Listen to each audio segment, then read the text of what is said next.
Hey folks, I'm Alex Dowd. And I'm Katie Rife. The holidays are right around the corner and New Year's Eve is on the horizon, which can mean only one thing here at the AV Club offices. We're ready to count down the best movies of 2021. On the final episode of Film Club this year, Katie and I discuss our personal favorites from the last 12 months of cinema, including our number one picks for this unusual pandemic-shaped year at the movies. Welcome to Film Club.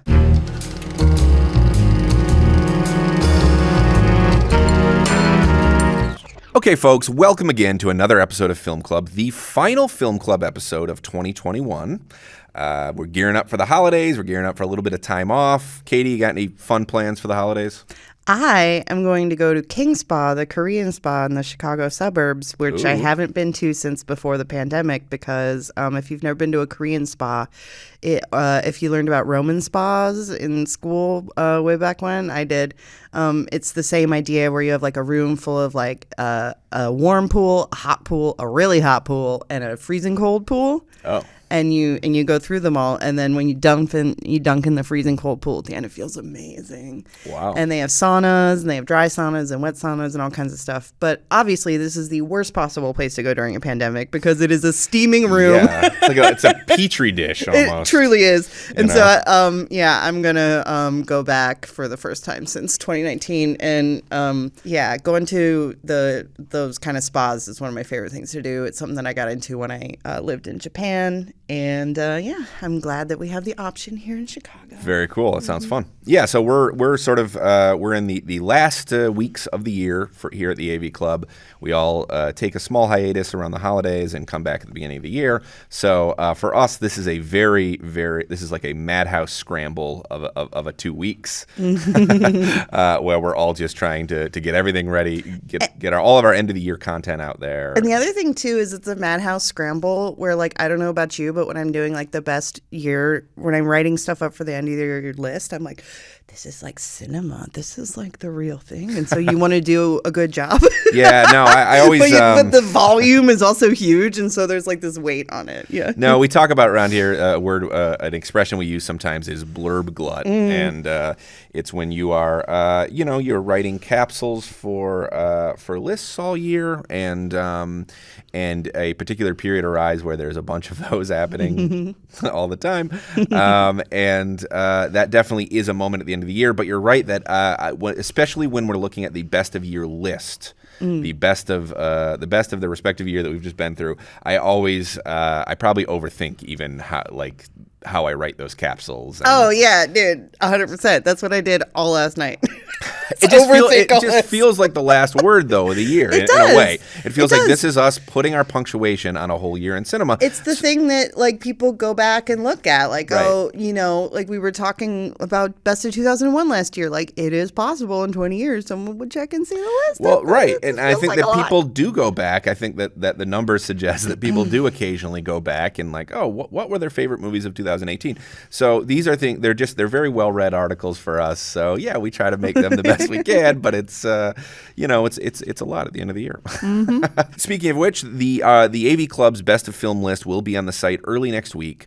What we're doing today, however, is we are giving you a little preview of our own personal favorites. Yes, we won't tell you what the number one film is because we're being coy. You're going to have to look at the website to find out what the AV Club's favorite is.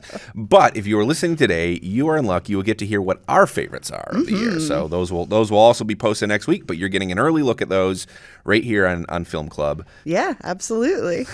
So we're going to go through our respective top 10 lists. We're going to talk about them. I don't want to tease it too much. I guess I'll just say that last year I think we had a little bit more overlap, at least in our top 10s. This year it's a little bit more, I think it's a little bit more diverse in terms of our diverging tastes. Yeah, I think so. Yeah, I can see that. Why do you think that is? I mean, I have a theory. For me, I think it is maybe something to do with I picked some of these films because I saw them in the theater, and seeing them in the theater was like a really just beautiful experience. So maybe that's part of it. I don't know. What's your theory? My theory is that last year there were on a whole less sort of major movies. True. And that did allow us in some respects to focus on films that otherwise might get left out of the conversation, so that was nice. But I think that the truly great movies last year tended to rise to the surface and be very, very clear. So I think that we agreed, because I think a lot of the best movies of the year were kind of evident.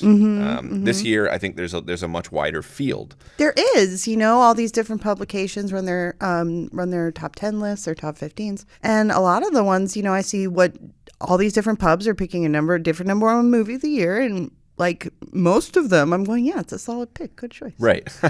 Yeah, I mean, there doesn't appear to be necessarily a runaway favorite. I do think that there's one that appears on one of our lists that has been getting probably, if you were to break down the numbers, I think it will end up being considered the critical favorite of the year. But is it my number one? It is not, although that's definitely in the running as well, honestly. But, fuck it. Let's get into it. Let's talk about these movies, because we've got quite a few of them We're to really talk about. teasing them. Yeah. So let's start with your list. Okay. Let's start with your number 10. Well, my number 10 is a film that's also on your list, but it was a lot higher on your list, and it's a hero. Yep, that's the new film from Asghar Farhadi, the Oscar-winning filmmaker of A Separation and also The Salesman. He's from Iran. He's been making films. The Separation was really his breakthrough in 2011. Yes. But he has been kind of consistently offering a new film every few years, and this is his latest. Yeah, he's kind of one of those guys who is a regular when you look at like the programs for festivals. For sure. Yeah, like Cannes or Berlin or even TIFF, his name will show up Yep. every time he's going to do a film. Well, and I think that's honestly because he's brilliant. I think that he is one of our sort of our strongest dramatists in modern cinema. He is somebody who understands the fundamentals of drama. I also think he's somebody who has a keen interest in some of the nuances of society, not just Iranian society, but all society. Yeah, I think this film was really interesting to me because, this director kind of does run in sort of rarefied cinephile circles. But, if you were to just, someone said, what's this movie about? There is a really like meme-y way to put it, which is it's about milkshake ducks. It is kind of, honestly. That's part of it. And yeah. If you're not familiar with the term milkshake duck, it's a Twitter, it started on Twitter, and it's a term for when somebody comes out of the woodwork and everybody's celebrating them and they're like, oh yeah, they're so great. And then it turns out that no, you really shouldn't be celebrating them. Something comes out about them comes up, that suddenly sours that public appreciation. Yeah. You're like, oh. Yeah. And so just to give people a sense of what the plot is, there's this young man who is he's in prison. He's in debtor's prison, essentially. He had a large debt that he was not able to pay off. And he is released. He gets 2 days of leave from prison. And over that period of time, he basically spends that time trying to figure out a way that he doesn't have to go back to prison. And the simple solution to that, of course, would be to pay off his debt. And the film kind of starts almost like a moral parable.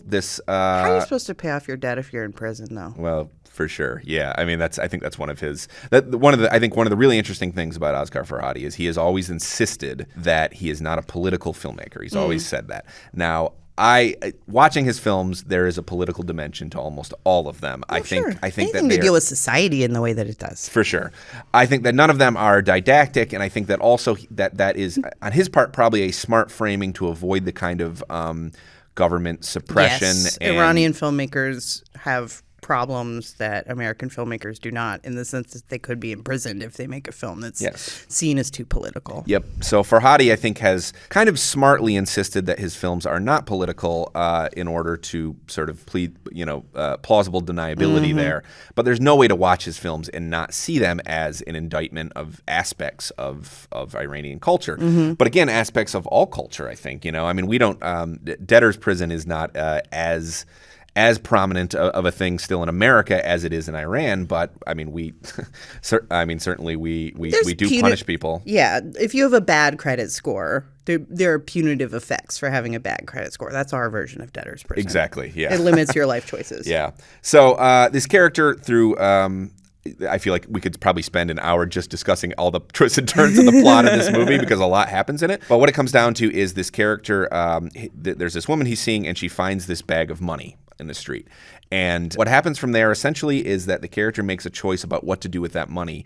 And it seems like a good deed. I remember reading a lot when this movie was on the festival circuit before I had seen it that the point of the film was no good deed goes unpunished. I think that's a misreading of what this film is really about. I'm not sure it was. I think he thought he was more clever than he actually was, honestly. He thought he was really going to, pull one over on everybody and make himself look like a good guy and, get out of prison that way. But, yeah, he's maybe not as clever as he thinks he is. I took the film in that way. And in that way, like, it's almost funny, watching him try to get out of this predicament. But the thing that I really liked about this film a lot was I loved the lead performance in this film. I thought it was very good. Yeah, the lead actor is this actor named Amir Jadidi, and it's a really shrewdly ingratiating performance. I think because we're kind of immediately on his side. We see him at the beginning, and there's this brilliant long shot at the very beginning over the credits, basically, of him ascending this flight of stairs, and we sort of see that this is his. He has this huge burden ahead of him trying to pay this debt off. And, we hear the details of what's happening with this character, how his business partner ran out on him. And we're just immediately on his side. And he seems he's this smiling, gregarious guy. Yeah, and that's part of what's interesting is the moral complexity of the situation, because it is like he ended up in prison for something that isn't really his fault. Right. There's just a lot of layers to, it's really impossible to say if he's like a good guy or not a good guy. And that was really appealing to me about this film. Yeah, I mean, he has certainly faced misfortune. There's no question there. But I think what's kind of brilliant about the performance is that it does. We want to believe him. We want to be on his side. We our sympathies are immediately with him. But as the film goes on, we see more of how his general manner, this kind of gregarious manner, this sort of hangdog quality he has, is in its own way, maybe not even entirely consciously, a strategy for him. It is about engendering sympathy. And the movie even, I mean, the character has a son with some unspecified disability. And at first, watching the movie, I was like, is the movie just kind of like trotting this kid out for our sympathies?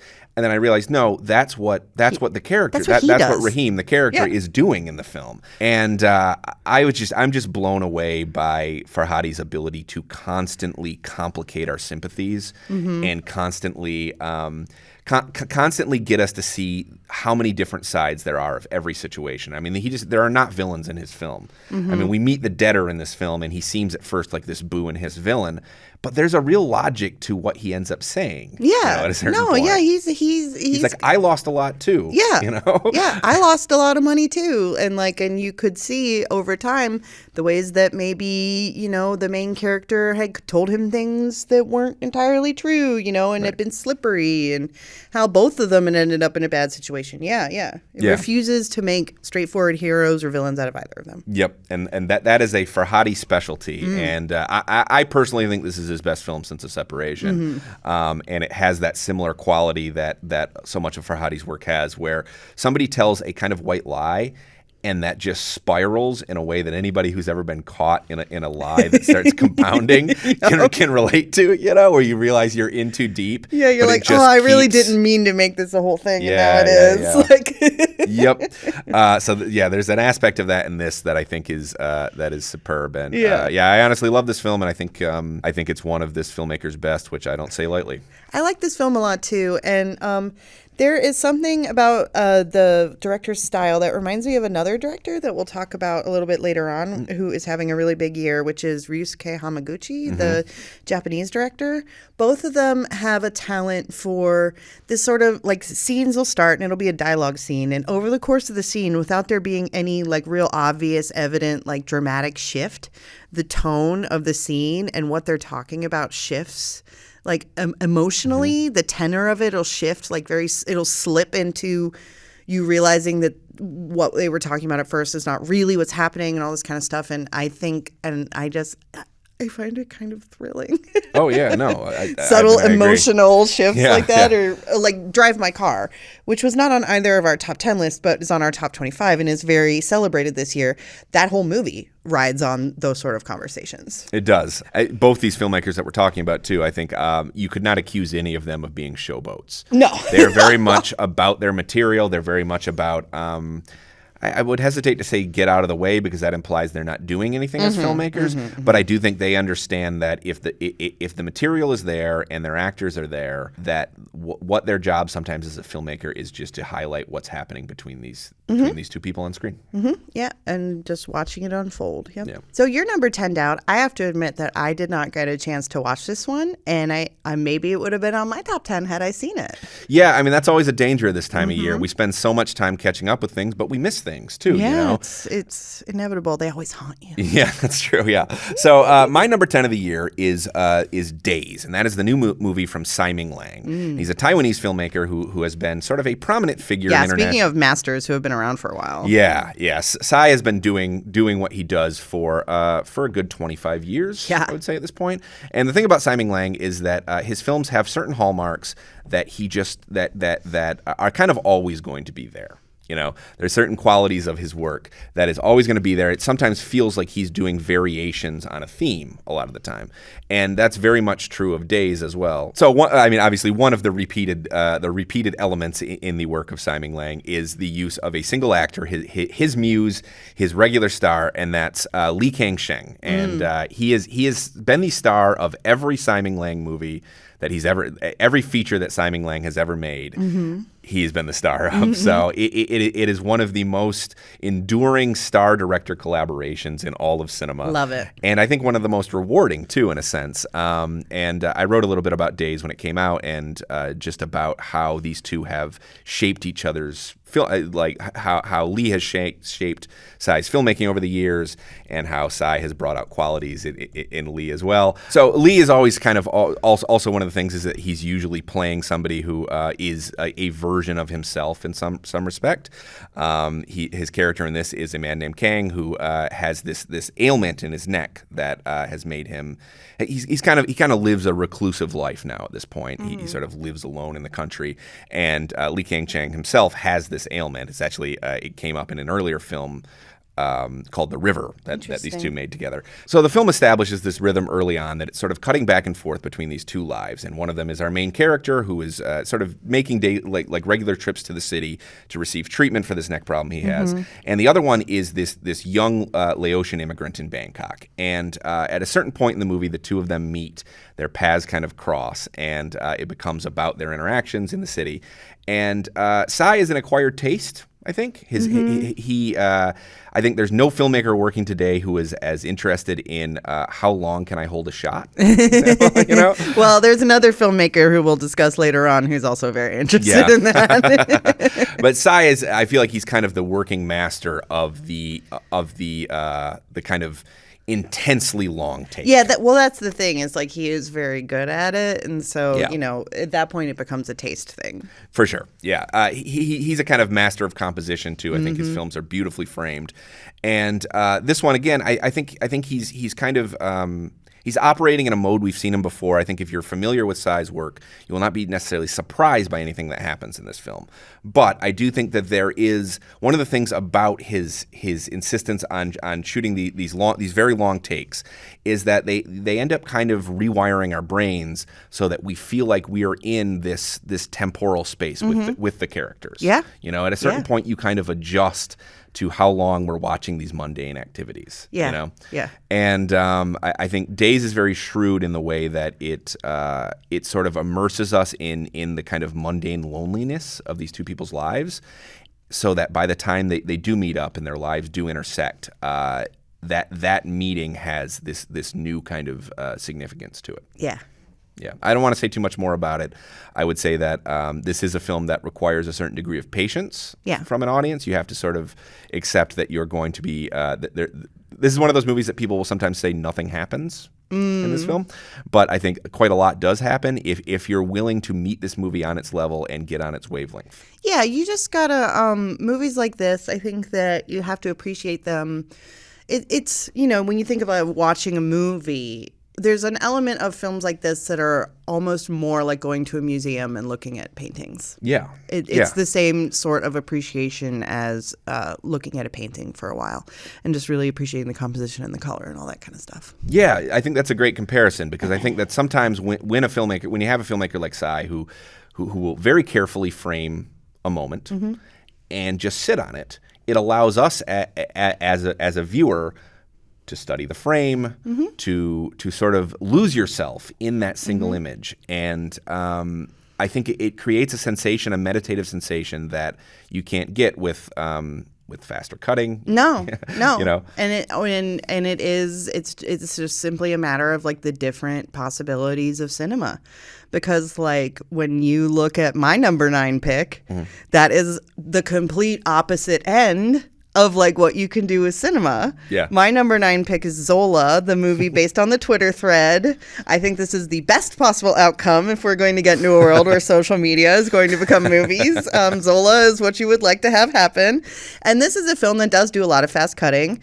It incorporates the little tweet sound. Yep. And I love it because it sort of becomes like a drum beat in the background of the movie where, you know, every time something happens that was a new tweet in the story, they drop it off after a while. They really only do it in the first half of the movie.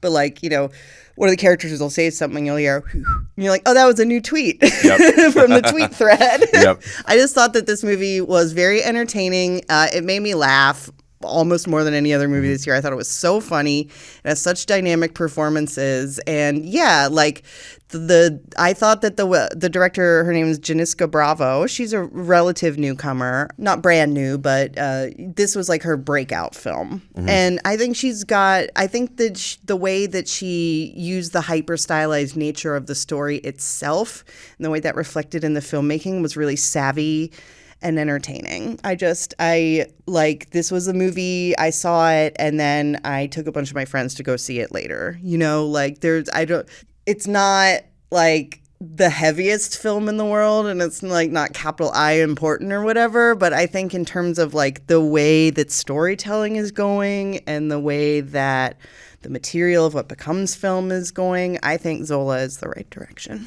Yeah, I mean, I do suspect that we might look back in a few years and look at Zola as a film that was a little ahead of its time. I do find it kind of remarkable that we don't have more films that reflect a social media language, I guess I would say. You know, because there's so much of us are living lives through the filter of our screens. Yeah, right. You know? You would think that there would be more things like Zola at this point. Right, but instead you just get interminable scenes where people are texting each other. Right.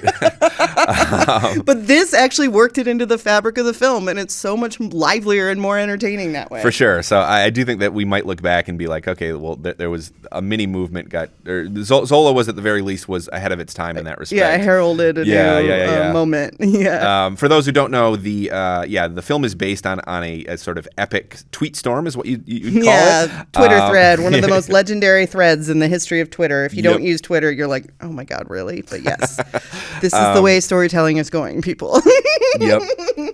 It eventually got hashtagged as the story. It unfolded over, I think, something like 139 tweets or something. I remember where this is like, again, this is the future. Like, I remember where I was when the thread was tweeted, when the story was tweeted. I was riding the bus home from work, and I had her name is Azia King, is the woman who made the tweet thread. She ended up being an executive producer on the movie, and I think they gave her a story by credit. I don't remember all her credits, but she was very involved in the making of the film. And I was just looking at this woman's Twitter account, and I think there were like tens of thousands of people just refreshing this woman's Twitter page as she told this story. Yeah. And it's this wild story about how she met this woman at her job at a restaurant, and they became like best friends instantly. And this woman was like, hey, want to go to Florida with me and make some money stripping? And she goes, okay.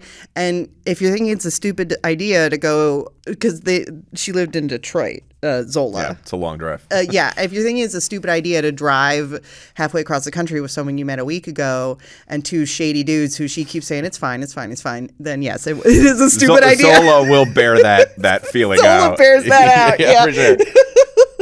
And yeah, the supporting performances in this were my favorite of the year. Like every supporting performance is so just ridiculous. Yeah. But Coleman Domingo in particular, he plays this character who you don't even find out his name until most of the way through the film. And he turns out to be kind of a terrifying pimp kind of character. Yeah. You know, he's a very intimidating person.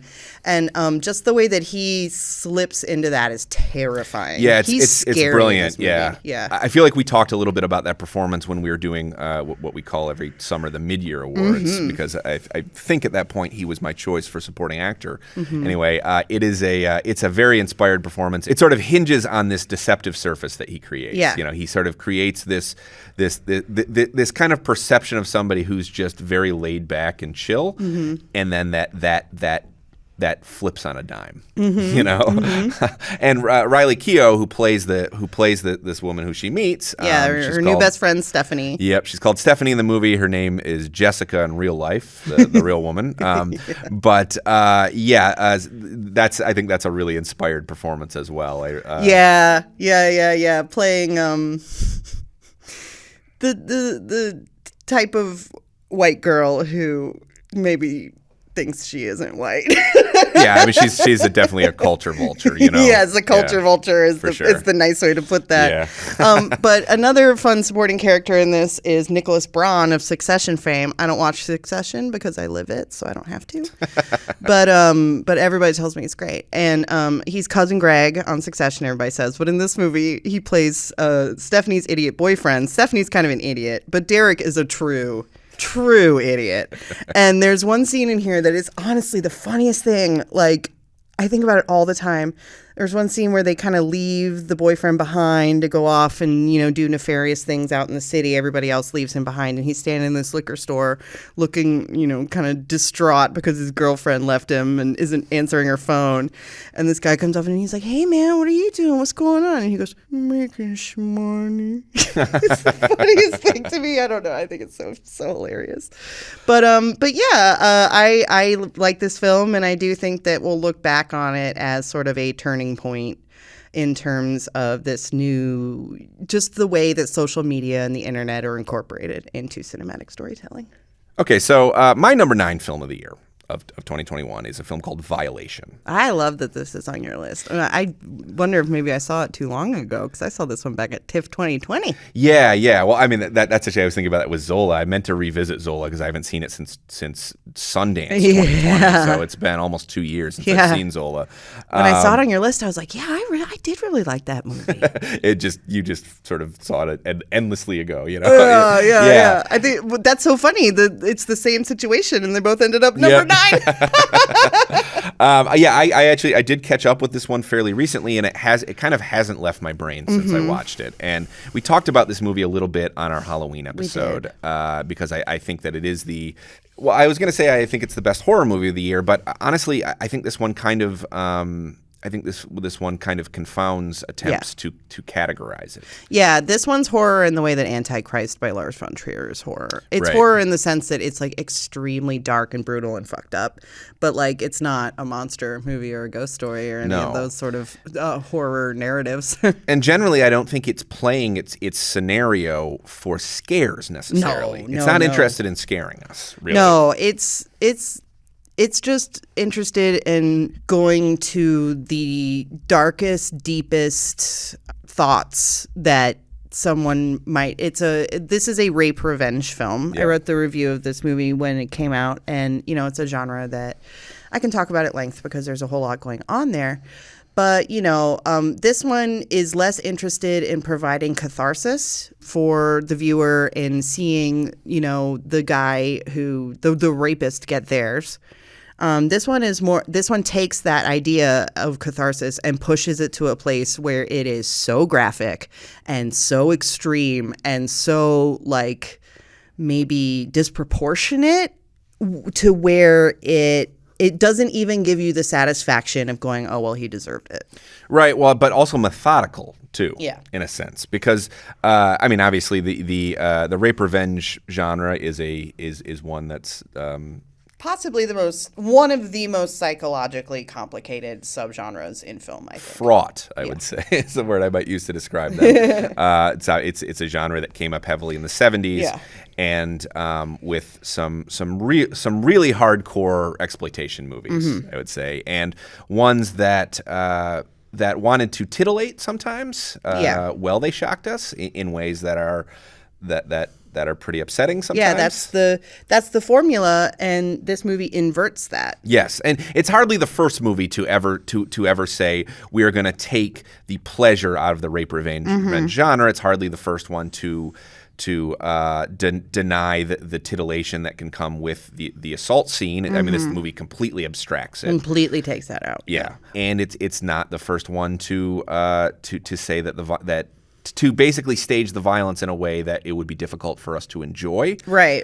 But I've never seen one that I think is as complicated about the motives of the character and what they're really about. Yes. In the end. Yes. And also, that is just so unblinking.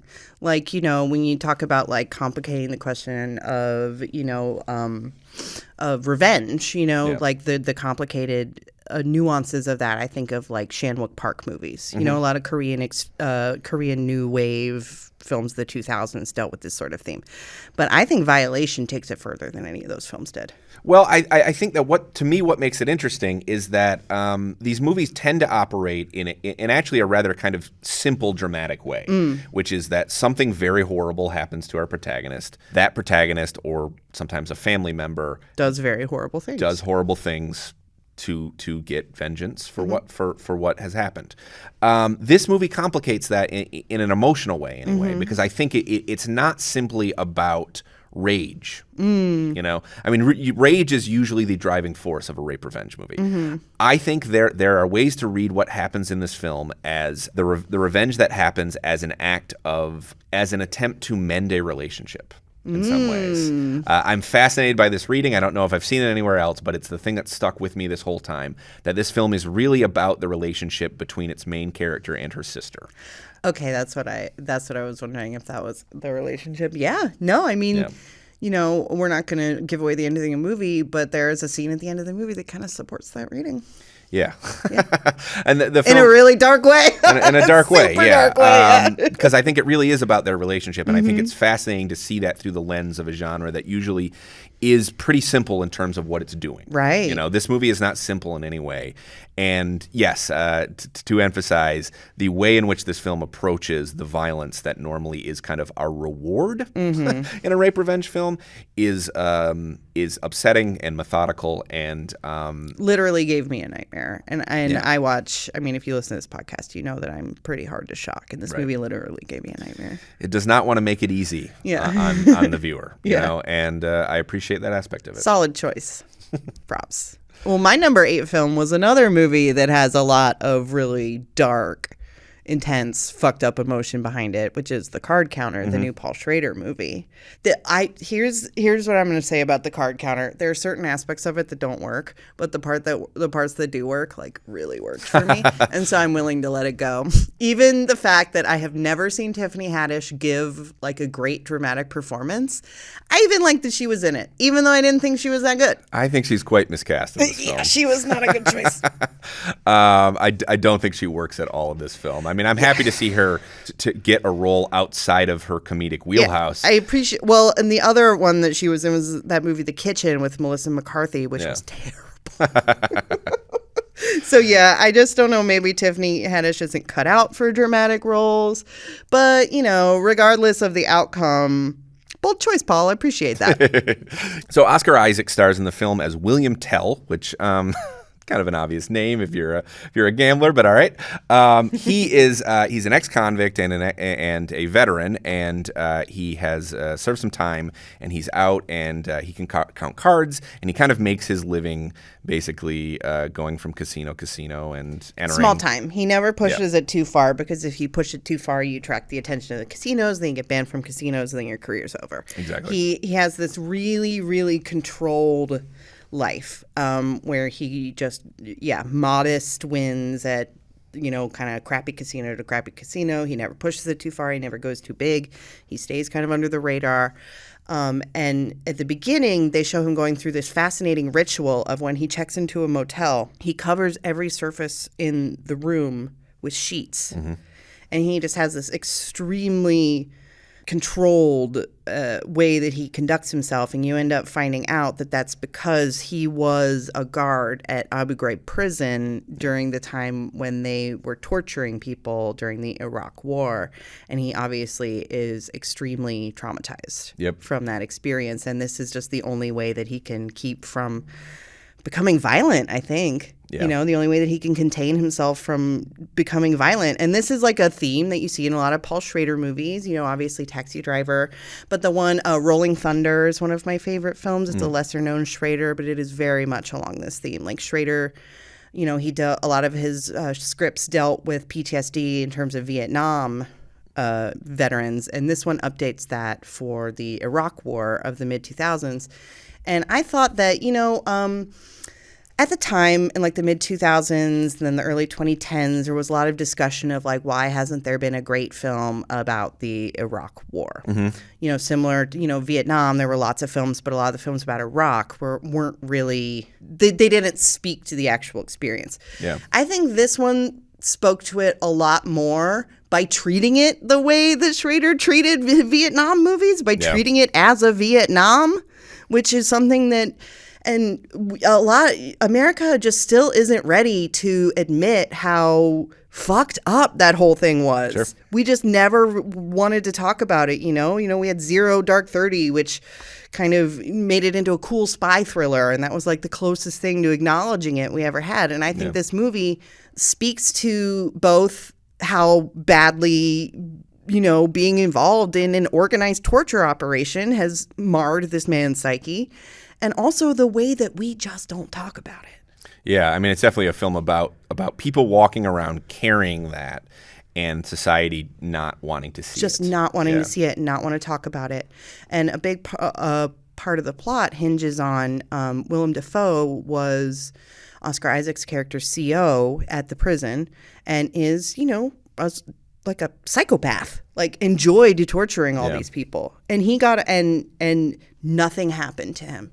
He just went into the private sector, and now he's like a highly paid consultant, you know, a security consultant. And so it touches on the sort of privatization of the military and just the ways that, like, there's a line in the movie where they say, well, only the guys in the pictures got prosecuted. And I think that says so much about like the way that we as a country handled that war. I don't think it's an accident that this movie came out one day before the 20th anniversary of 9/11. Yeah. You know, I think only in the long view can we really be honest about 9/11 and the war on terror. At the time, we just weren't able, for whatever reason, culturally, to be honest about it. Yep, I agree with all of that. I do think this movie has some bum notes, to be honest with you. I think that the fact that one of William Tell's opponents is this rah-rah American guy who has people following him around. But he's Ukrainian. Oh, yeah, you're right, actually. But I think that makes it more interesting, the fact that he's Ukrainian, but he's Mr. USA. That's true, actually. That is interesting. But he walks around wearing this American flag, and he's got these people who yell USA, USA whenever he wins. He's one of Tell's opponents in the poker tournament that he's in. That's hitting it a little hard on the nose. You know? And I think that some of the dialogue's a little clunky in this one. Some of the dialogue's a little clunky, yeah, but like in terms of, I don't know, like just a lot of the kind of like moody, the moody soundtrack choices worked for me. I thought Oscar Isaac was great. Mm-hmm. You know, you want to talk about a character who's, you know, like the violence underneath the surface of his character really doesn't show until later on in the film. And there's some really just great Schrader guy writing in his diary scenes in this that I enjoy. Just like his last film, First Reformed. Exactly. I mean, I think this is a cousin to that in some ways. It is. You know, it is. It's very much about one of the things. But it's more of a throwback to what he was doing in the late 70s. Yeah, I think one of the things that I find really fascinating about Schrader is his interest in process. He's so into just watching somebody go through a process, you know. And I think there are some really strong scenes in this that are just about watching this character in his daily routines, and that sense of repetition is something that's very important to Schrader. Yeah. And I think, I think the best moments in this movie almost just play sort of observational. Yeah, yeah, and I will agree with you that like this film does have a few notes are kind of flat, like it looks kind of cheap at times too. But just like, I don't know, this was just purely just taste. That at the end of the movie, I was like, yeah, that was a B, but like, I really liked it. Yeah, I mean, I really liked it. And I don't think you're wrong to say that we don't have enough films that are about the last 20 years in American foreign that are policy. honest about it. All we have is like rah patriotic bullshit. Right, exactly. Well, speaking of heavy subject matter and speaking of being honest about things that people would prefer to lie about, the documentary Procession is your number 8. That is my number 8 choice, Procession. It is the new film written, directed, and edited by Robert Greene. Greene has he's kind of carved out an interesting position in the current American documentary landscape. He makes documentaries that I don't think necessarily fit all the normal conventions of nonfiction filmmaking. He's very into reenactments occasionally, and I think that his films are very interested in performance. That's one thing that's very important to him. Previous films by him include Actress, Kate Plays Christine, and Bisbee 17. Oh, he did Kate Plays Christine. He did, yeah. And I've been skeptical of Greene's work in the past because I've thought that sometimes it felt to me that his kind of high concept conceptual games were more important to him than his subjects. I think that is most definitely not the case, I think, in Procession. No, this movie is heartbreaking. I watched it on like a Saturday morning drinking my coffee, just being like, oh my God, these poor people, the whole time. And what was interesting about this, I talked to you about this off mic not too long ago. One of my favorite films of the 2010s is The Act of Killing by Joshua Oppenheimer, which is a film that has basically the perpetrators of a genocide act out scenes from the genocide as a form of dramatic therapy, and this does that from the opposite side. Yeah, because in The Act of Killing, it's set up basically as the filmmaker, as Oppenheimer, trying to get these unrepentant war criminals to feel something about what they've done. The theory is sort of if they're given the tools to make a movie about what they did, maybe they'll really actually start thinking about it or admit it. They'll admit it through the realm of fiction where they won't admit in an interview. Exactly. So what Procession does, though, is it's kind of almost the inverse of that, in the sense that Procession is about looking at men who are victims and using the form of filmmaking to help them get through what they experienced. And it's really loaded, too, because they're victims of child sexual abuse in the Catholic Church. They were abused by priests. It's 6 men who as children, were abused by priests. And the film is all about giving those 6 men the opportunity to make short films about their experience. And I was just blown away by the amount of candor these men have. And being able to sit in on this process and watch them feels it feels generous on their parts, and it feels I was just incredibly moved by watching them work through this together, because it really is a film also about people who find strength in each other, because and not a sentimental one, by the way. This is not a film that says that by doing this process these men will somehow get over what they went through, but it does sort of help them forge a path forward. This is a movie that believes in filmmaking as a way to genuinely deal with the things that have happened in your life. Yeah. I mean, you always feel like a dick saying this, but I thought that the emotion of it was, to me, it was a little one note. Okay. And it was a very heavy, sad, I am so, so sorry, good for you for all your healing note. But it was a little one note for me. But I think that these men have approached it in different ways. I mean, some of these men who we're following don't want to talk much about this. Some of these men have internalized it. Some of them can't even.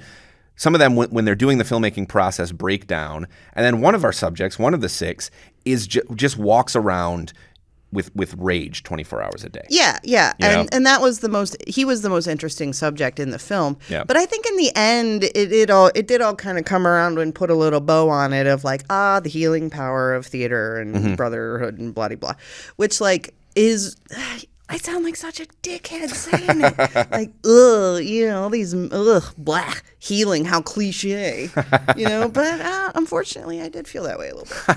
I just don't think the film suggests that this somehow is going to fix them. Right. You know? But it did, I don't know. I mean, it came around to a place where they were all sitting in a circle and the music was swelling and, but on the other hand, if they had left it with like, yeah, these guys are super fucked up and nothing's going to help, like that would have been too heavy to watch. Yeah. I mean, it sort of feels like that ending is a gift to them as much as it is to us. Yeah, yeah. It says it gives them a moment, because a lot of them are I mean, I think 5 of the 6 are seeking ways to sue the church as well. Yeah, there's one guy who he plays in all of the reenactments, but he doesn't talk much on camera, and he says it's because his case is open and he can't talk about it. Exactly. So he can't actually make a film, honestly, but he ends up basically just serving as an actor for the 5 of them and being part of the process in that way. I don't think the film is very, I think, pragmatic about the chances that these men have of getting justice, which I think is pretty low, honestly, dealing with the church. I mean, what's that line in Spotlight, another film about the Catholic abuses? Somebody says the church thinks in centuries. I mean, these are people who have lawyered up and who are very much about protecting. Oh, the church is 100% waiting for all these priests to die. Right. They're just going to let all these guys die in peace or whatever. Right. And they don't deserve it at all. Yep. So I think part of the impetus of this film was acknowledging that the likelihood of these men getting satisfaction through the legal system is low. So is there another way to get satisfaction? Yeah, I mean, like, I think I would have maybe thought about this film a little more afterwards if they had maybe left it a little bit messier. But I understand the reasoning to putting a little bit of a bow on it, because otherwise it might have been a little too heavy to bear. So my number 7 pick is another one. It's another one of those movies like we were talking about, like Days, where you're appreciating it as a installation piece almost as much as a film.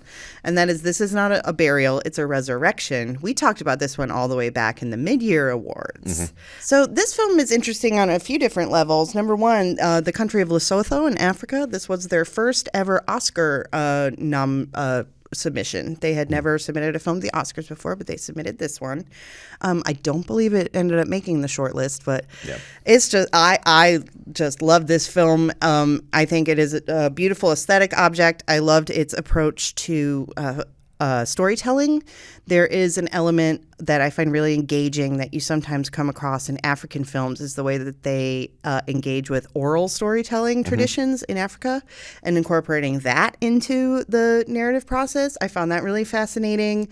And also, like, the star, Mary Twala, she died shortly after the film was completed, and she just plays this character who is the embodiment of no. No. You know, at the beginning of the film, she lives in a village, just kind of up in the mountains, and just bad thing after bad thing after bad thing has happened to her. She's a widow, and then her son goes abroad to work and he dies. And she really just doesn't have anything left to live for. She's lost her whole family, really. Yeah, she just doesn't have anything left. She's like outlived everybody. She's 80 years old. Yeah. You know? Yeah. And then there's a scene early on in the film where this, honestly, this voiceover, like, if anybody has a metal band who's listening to this, you should take some dialogue from "This is not a burial, it's a resurrection" and work it into your lyrics, because it's metal as fuck. I'm paraphrasing. This isn't exact dialogue, but it's just like, "The night comes for me and I am darker than the night. I am death. Death is me." Like, you know, like, it's just like this really, like, metal stuff coming from this older woman. But then there's an announcement that they're going to build a highway and tear down the village, and it gives her new life. And she goes from just having nothing to live for to saying, maybe because she doesn't really have anything to live for, so she doesn't have anything to lose. Nothing to lose. So she becomes like a leader in this village to rally together and say, no, fuck you, fuck the future, fuck progress, fuck the government, fuck all of you, we're staying here. She's a fascinating subject for a film, and I mean that both her character, but also this actor, obviously. And the movie is sort of in love with her her face. It spends a lot of time looking at her face, which, especially in candlelight, and she's got a lot of interesting surfaces on her face, so you can look at it. She's an 80-year-old woman. We don't often see actors of this age in the movies. The movies, I think in general, cinema does not like to remind us of the aging process. I think we want, people, I'm not speaking universally, but I think part of watching movies is perhaps being distracted from the fact that we're all growing older every day and we'll eventually be worm food. Well, it depends on what kind of movies you like to watch, I suppose. That's true. But on some level, it's just fascinating to see somebody who has a face like hers on screen, and it's cool to see someone of her age being a leader and and being defiant and not going into the good night, not going gracefully into the good night. This good night. Gently into the good night. Yeah, no, she fights. She kicks and fights the whole way. Yeah, I mean, I think if there's a dramatic sort of locus for this film, it is the internal struggle between her desire to not be here anymore and the inconvenience of there being something in her community, in her life, that she needs to fight for. It truly is an inconvenience for her. She is just done with life and ready to die, and then she's like, oh, fine. I have to do this now. Fine, I'll save the village. Ugh. Yeah. It's a strikingly filmed movie, too. Yeah. I don't know much about this filmmaker. His name is Lamong Jeremiah Mosesi, and he's from Lesotho, I said. So I think this is his international breakthrough. It obviously played the festival circuit a little bit, and I definitely watched this thinking this is somebody who has an eye for this, like an innate eye for it. I mean, there is, and a lot of this movie I think sort of operates like a tone poem. I think it's trying to sort of create and sustain a mood. Yeah, and it's hypnotic too, and can be kind of repetitive. But I think that normally when you think about like we were talking about Tsai Ming-liang, that's very stately, and he does a similar kind of slow cinema thing. But his is different to me. It feels a little bit more off kilter or defiant. I think this is a little more dynamic. In some ways. Yeah. That's a good word for he moves the camera more, and he doesn't hold quite as long as Tsai does. I mean, Tsai is a filmmaker who has held a shot for upwards of 20 minutes before. And that's but don't expect this movie doesn't fly. It is a slow film. I think where the films are similar, I think, is that you kind of have to buy in. In a sense, you do. It is a film that asks you to readjust the rhythms that you're used to watching a movie, and to move with it. Yeah, and to be your most metal self. Okay, so my number 7 film of the year is also on your list. It's a little further up, and that is Petite Maman. Yes, such a lovely little jewel of a film. This film makes me think of like a little baby birdie inside a little velvet nest. It is a very, very sweet film. Yes. But not cloyingly so. Not cloyingly sweet, indeed. So we discussed this film actually back in September when we were covering the Toronto International Film Festival virtually. So we talked a little bit about it there. Maybe we won't have a super long discussion about it here again today. But it's the new film from Céline Sciamma, who has she's a French filmmaker who spent a lot of her career looking at youth, I would say, looking at younger characters. Her last film, Portrait of a Lady on Fire, was an outlier in that respect. It's slightly older characters. Yeah. Also, by far, her biggest film abroad. Yeah, and I think her best, honestly. I still think that's her best film, and I deeply love that movie. I think we were both huge fans of that one. Beautiful. Yeah. And this is a smaller film than that. I mean, in a lot of ways, including running time. It's only 72 minutes. Right. It's very short. So short and sweet, one might say. And it's about a little girl who her mother is dealing with the death of her own mother and the little girl's grandmother, and this has just happened basically. They've gone to the grandmother's house and they're cleaning it out, and it becomes about this little girl trying to process exactly what is going on with her mother emotionally. And she does that through a device that I'm hesitant to reveal here, and I don't think we revealed it when we talked about the film a few months ago. Let's leave it vague. Let's not say, but especially because this movie is not widely available at this point. Not yet. It did a very brief. It did a qualifying run, so quiet that that it slipped past me even. And we didn't review it. It kind of, kind of breezed into Tiff on a little whisper too. Yeah, exactly. This movie is a little whisper in the wind. It is. Like in terms of content, length, and presence on the film scene. Yeah. But that's what makes it so beautiful. And just like the colors chosen in it are like just the way everything from the color palette to the lighting to the casting and the composition of it, like it's a ghost story in some ways, but it is the warmest, most affirming ghost story you've ever seen. All I'll say about the content of it is a little hint that, we said that a hero is an art film that can be broken down into a meme, like a milkshake duck. There's also kind of a meme aspect to that you could break down Petite Maman. Interesting. There's a popular film that you could compare it to. Oh, yeah. I mean, was it the one that I've compared it to? Yes. Okay, yeah. There's a very popular movie you could compare this to. Very popular movie that you've probably seen. It uses a different device than that, but I think fundamentally we'll say this is a movie about trying to understand who your mother is and who she might have been at some point in her life. Yeah, and it's building on, Portrait of a Lady on Fire was about romantic love and like seeing someone for who they really are and seeing them straight through to their soul being the most romantic thing in the world. And Petite Maman's about that too, but it's a familial love. That wanting to know everything about your parents or your children, who they are when you're not around.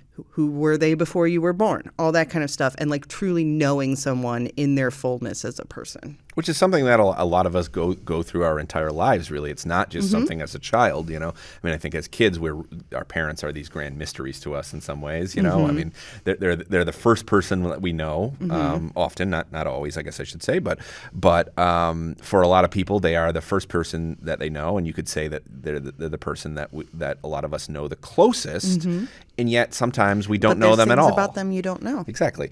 And I think that's a process that can continue throughout your life because, I mean, this isn't just about her trying to process who her mother is. It is in some respects, in an abstracted way, about her mother dealing with the loss of her mother. Right. So there's that relationship in it too. And and it points to something that is a very real experience that I think most people who, are lucky enough to have their parents live long enough that they get to know their parents as adult. It's a completely different experience than when you're a kid. Yep. It's just a beautiful little treasure of a movie, and I feel like we're making it sound like it's this little cute object that you can put on the shelf or something. But Sciamma is, I mean, ultimately there's an element of magical realism in this, but she is also a filmmaker who, I mean, the realism is important to her too. I feel like we don't see a lot of movies that are this attuned to just the kind of headspace of a child as well. Yeah, the reason that, I placed this film very high on my list, and the reason I did that is because, like, every word you use to describe it makes it sound really, like, slight, but honestly, I think about it all the time. Right.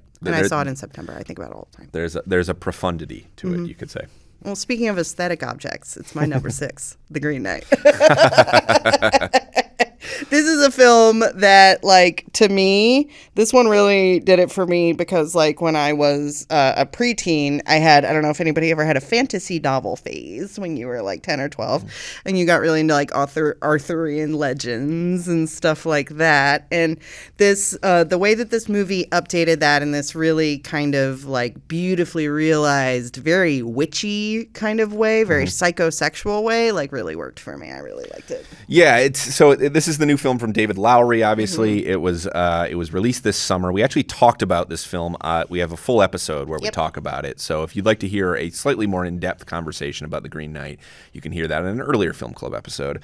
I'll say again what I said then, which is that I think that Lowery looks at his source material, which is a very old Arthurian story, Sir Gawain and the Green Knight, and he looks at it, I think, primarily as a symbolic text. Yes. He's like, this thing's value as narrative is not as important as the number of things we can kind of hang on it. But I mean, that's a lot of mythology and fairy tales and things like that. For sure.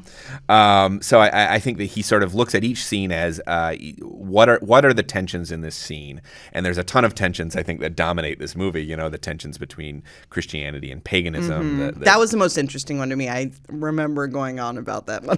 Yeah, I mean, I think it's a big part of this movie. I think the tension between destiny and free will. The tension between an old world and a rapidly encroaching new one. Yep. I think that's all there without this movie ever. I mean, this movie accomplishes being about those things in an almost purely visual way. Yeah, a visual, symbolic way. Yeah. Some of the most striking imagery of the year, I think you'd have to argue. Absolutely. Yeah. For those who don't know the story, it is about a young knight. He is he's not a knight actually. I think he's a squire at this point. Yeah, he's not a knight yet. He wants to be a knight, so that's partially why he does this.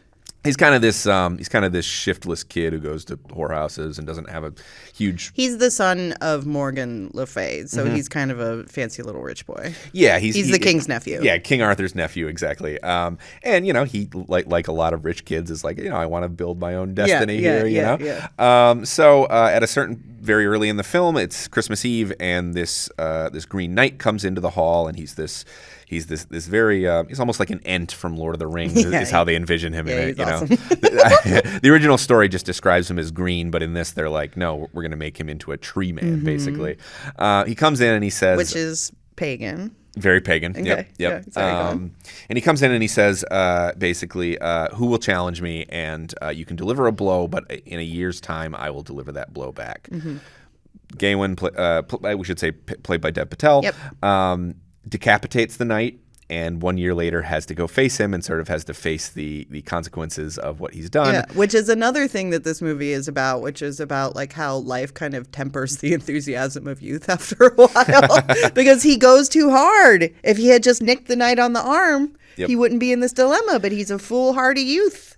Yeah, I mean, I think it's a coming of age story that's about how so much of a youth, I think, is about trying to dodge consequences. And this is, and he can't dodge this one. Right. There's actually an element of that in another film on your list, actually, that I think is partially about growing up and eluding consequences in certain ways. But I was mostly struck by this as a kind of a sort of doomy visual experience. I mean, it's a series. It's very episodic. It has a series of spectacular moments. Yeah, I mean, as we've established on this podcast, like that can take me over the finish line all the time. I mean, my number 6 and my number 7, my argument for both of them was basically like, dude, it's metal as fuck. Like, come on. And there's more to it than that, obviously, but like that's part of the appeal. For sure. Your number 6 is a film that showed up later on my list. It's on my list, but it's coming in at number 11. So after the top 10. Yeah. And that is the new film from Sean Baker, Red Rocket. Yes. Now, Red Rocket is a film about a sort of washed-up porn star. He's played by Simon Rex, who you may remember as a former MTV DJ. Tabloid staple in the 2000s. Yep. Scary movie actor, rapper, Dirt Nasty, I believe, with his alter ego as a rapper. Raps. I've never heard it either. I can't imagine they're good. Yeah, maybe I'll go listen to one later. He's had a kind of a whole lifetime of showbiz roles, and I think that quality of him as a kind of perennial B showbiz guy really plays into the strength of this performance. Oh, absolutely. Yeah. No, the brilliant casting. Yes. Brilliant casting. I mean, not just for what he brings, but for, I mean, you can look at him and sort of the audience does this. I'm a big fan of sort of the extra textual stuff that an actor can bring to a role, Like we look at him and we might think immediately, oh yeah, I remember that guy, which is exactly how the world processes this character. Again, his name's Mikey Saber. He's from a small town in Texas on the Gulf Coast, and he's returned to that small town after 20 years away. He had a career basically as a porn star for a little while, and eventually that all dried up. That dried up, and he floated into more and more nefarious fringe elements of the scene, to where eventually he was running what he calls model houses, which are basically houses that sex workers work out of, presumably for a cut. He basically became a pimp. Yep. And what's really shrewd about the movie, though, is that it kind of mets out that information slowly in some ways. Because when we first meet Mikey, we can immediately understand his magnetism in some ways. You know, he's definitely a bullshit artist. That's clear immediately. But he's a very entertaining bullshit artist. He is, and he's very charming and ingratiating and funny. And that's one of the things that I admire about this film is I feel like it does say something about like predatory characters and men, like Donald Trump, who hangs less than conspicuously in the background, or pretty conspicuously in the background of this film. One of the only flaws of the film, in my opinion. They hit that a little too hard. It's set during the 2016 election, and you hear like Trump talking on TV fairly often, and it's pretty obvious that they're drawing parallels between like that Mikey Saber is like a microcosm of the power structures that allow someone like Donald Trump to become the president. Exactly. You know? Yep. And then, but I thought that it was really savvy in the way that it showed that this guy seems like charming and funny and harmless, but that's really key to his people thinking he's an idiot is how he preys on them. Yeah. It's very Trumpian in a sense because also he's funny, and I mean Donald Trump is funny too. Yeah, if he wasn't in charge of anything, it'd be hilarious. It was very fun to watch Donald Trump like run roughshed over the other Republican nominees until he became the fucking nominee, you know? Yeah. So I will say the funniest Trump moment to me was when there was an eclipse and he just looked at it bare-eyed. I know. That was very funny. That was definitely after he was president, but yeah. He was already president. Just staring up at the sun. Staring at an eclipse like what an idiot. And we all and Mikey's that kind of idiot. He is. He's definitely a dumbass, but he's also in some ways he's a parasite and he's a survivor. He's somebody who has learned he doesn't need to be smart to prey on people and to prey on their hospitality. And the movie goes to some dark places, but the tone remains this kind of hilarious. There's this hilarious farcical tone to the film. It is farcical. Yeah, and it kind of never loses that tone, even when the story gets darker, because Mikey at a certain point does some rather indefensible things. Yeah, and I think that tone is really important too, because most of the remainder of the cast is first-time actors, non-professional actors, and people that are just kind of pulled from this Texas milieu. Yeah.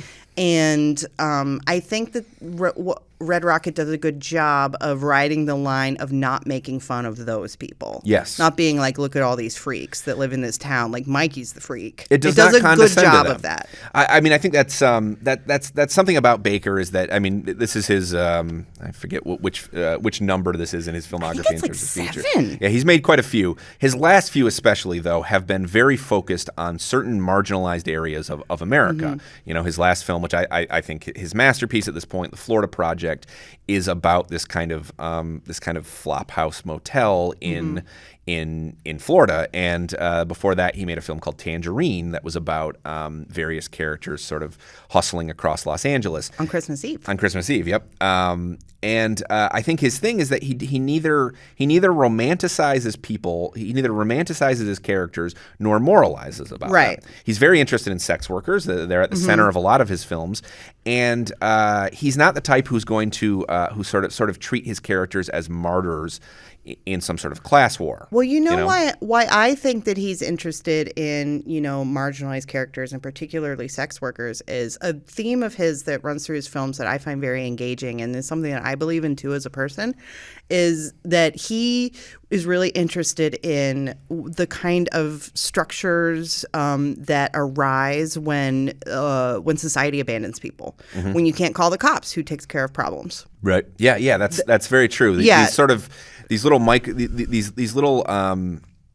ecosystems that develop in America. These mini societies that develop in the absence of recognition or support from the larger society, and even outright condemnation from the larger society when you look at sex workers. And I think that's partially why he's interested in that milieu, because he always hammers home the theme of like solidarity, that communities have to come together to defend themselves. And in this movie you have a character who she like distributes drugs. I think it's mostly just weed. It's nothing that intense. Yeah.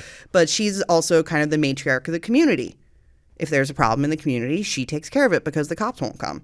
And you saw that in the Florida Project as well. Willem Dafoe's character, he was the patriarch of this little community. Yep. And I think that's a really compelling, dare I say, almost Fellini-esque theme that Sean Baker deals with in a lot of his work that I dig. Yeah, I think what's additionally fascinating in Red Rocket is that our main character is somebody who is both a product of this community and also somebody who stands outside of it. Mm-hmm. And the movie plays with our sympathies, I think, in really interesting ways because he's a parasite on this community. He is a parasite, and he is in almost every scene of the movie. So on some level, we're following his story, but the movie is also not asking us to necessarily empathize with him, you know? Yeah. And I think that's fascinating. I think it's fascinating to be sort of put in this character's headspace and without the movie sort of, the movie doesn't lie about him or who he is. Yeah. Yeah, so my number 5 pick, talk about, we'll talk about another film shortly that does the short story structure. Mm-hmm. But to me, this film, Wheel of Fortune and Fantasy, it's by the Japanese director Ryusuke Hamaguchi. He also made Drive My Car, which is the more celebrated Hamaguchi this year. And I think that's maybe because more people haven't seen Wheel of Fortune and Fantasy. Because I do think this one's better too. I liked this film. Drive My Car, I was like, yeah, that was pretty good. I get it. Like, that was cool. Like, I appreciated Drive My Car. But this movie I just loved. Loved it. This is basically 3 short stories in one film. It's an anthology film. And it's 3 different stories basically about women who are faced with very subtle, dialogue-driven crossroads in their life and how they navigate it. Yep. And kind of like figuring out like what their relationship is to other people and how other people see them, and whether that's like the idea of like the self versus the way you see yourself versus the way society sees you, which is a very Japanese theme. That's something that people, Japanese culture is very they have, I forget what the words are in Japanese, but they have a word for like inside and outside. Like someone will be like an inside friend, and that means that they know the real you. But like an outside friend is like a work acquaintance who doesn't, you keep up a wall around people you don't know really well. That's like part of the culture. And this film, I think there's that, but it's also a very universal thing. Like every society in the world, always everyone's kind of been like, where do I fit in here? How do people see me? Is it the same I see myself? Does that bother me? All that kind of stuff. That's all at play in Wheel of Fortune and Fantasy. Oh, it should be noted probably that each of the stories also sort of hinges on this moment of chance or coincidence as well. Yes. There's some sort of development that happens, and it feels like, a lot of these feel like with a twist in tone, they could all be kind of farces themselves. Yeah, they could, but he keeps it in a very kind of light, not overtly comedic. It's a dramedy. It's a dramedy tone this film has. For sure. I will say that I found, I think every anthology film, and maybe not every one, but most anthology films I think are sort of fundamentally uneven. And I think that this one has 2 really strong entries and one that I think is not as strong. Which one? The first one. The first one? Yeah. I don't think the first one works as well as the 2 that follow. Yeah. Because I think that the second story, one is my favorite. Yeah. The second one is really good. Yeah. I'm almost loath to say too much about these stories because it really is, some of it is built on the surprise and the way these dynamics shift in the film. Yeah. Like what I really liked about this film is it never got too heavy. Like the reason that I think that Drive My Car, I think kind of stumbles into a melodramatic place in its last hour. And I think that that's a detriment on the movie. And Wheel of Fortune and Fantasy kind of walks on water a little more successfully in terms of like tone. Yeah, my thing with Drive My Car is that Drive My Car is 3 hours long. And I think for a while, what it really sort of allows us to just understand these characters through their interactions and to let some things go unstated, and we sort of see some of the characters behave in somewhat mysterious ways that I think maybe they even couldn't explain themselves. And at a certain point in that movie, everyone starts explaining themselves. Yeah, and in this one, they don't really do that as much. Yeah. You're more is left inferred, but it's not unclear, if that makes sense. Yeah. Like to me, I perfectly understood what was happening, even though it wasn't like explicitly stated aloud. Right. And this was another case where I just found like the emotional shifts in the course of a scene, particularly in the second segment. There's a scene basically where this woman, her boyfriend asks her to go try to seduce a professor so he can frame him for a better grade. Like, you know, and she tries to do it, and well, spoiler alert, it doesn't work.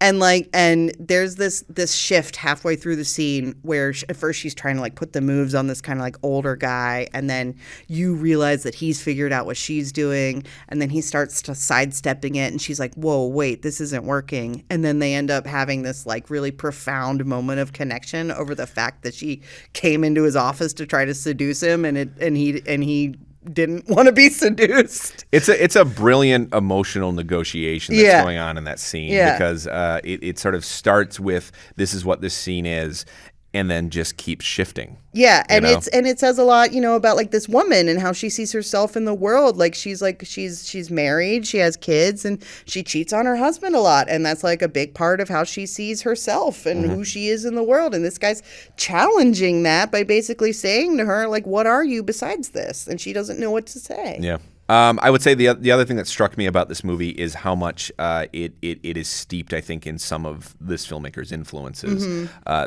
think there's a lot of Romer in this film. You know, I think you see a lot of that kind of sort of chatty relationship drama that's happening in this, sort of dictated occasionally by chance and chance encounters. The element of chance is really like the way that he handles the tone of all of this is what I found the most thrilling. Just the tone of this film is so thrilling.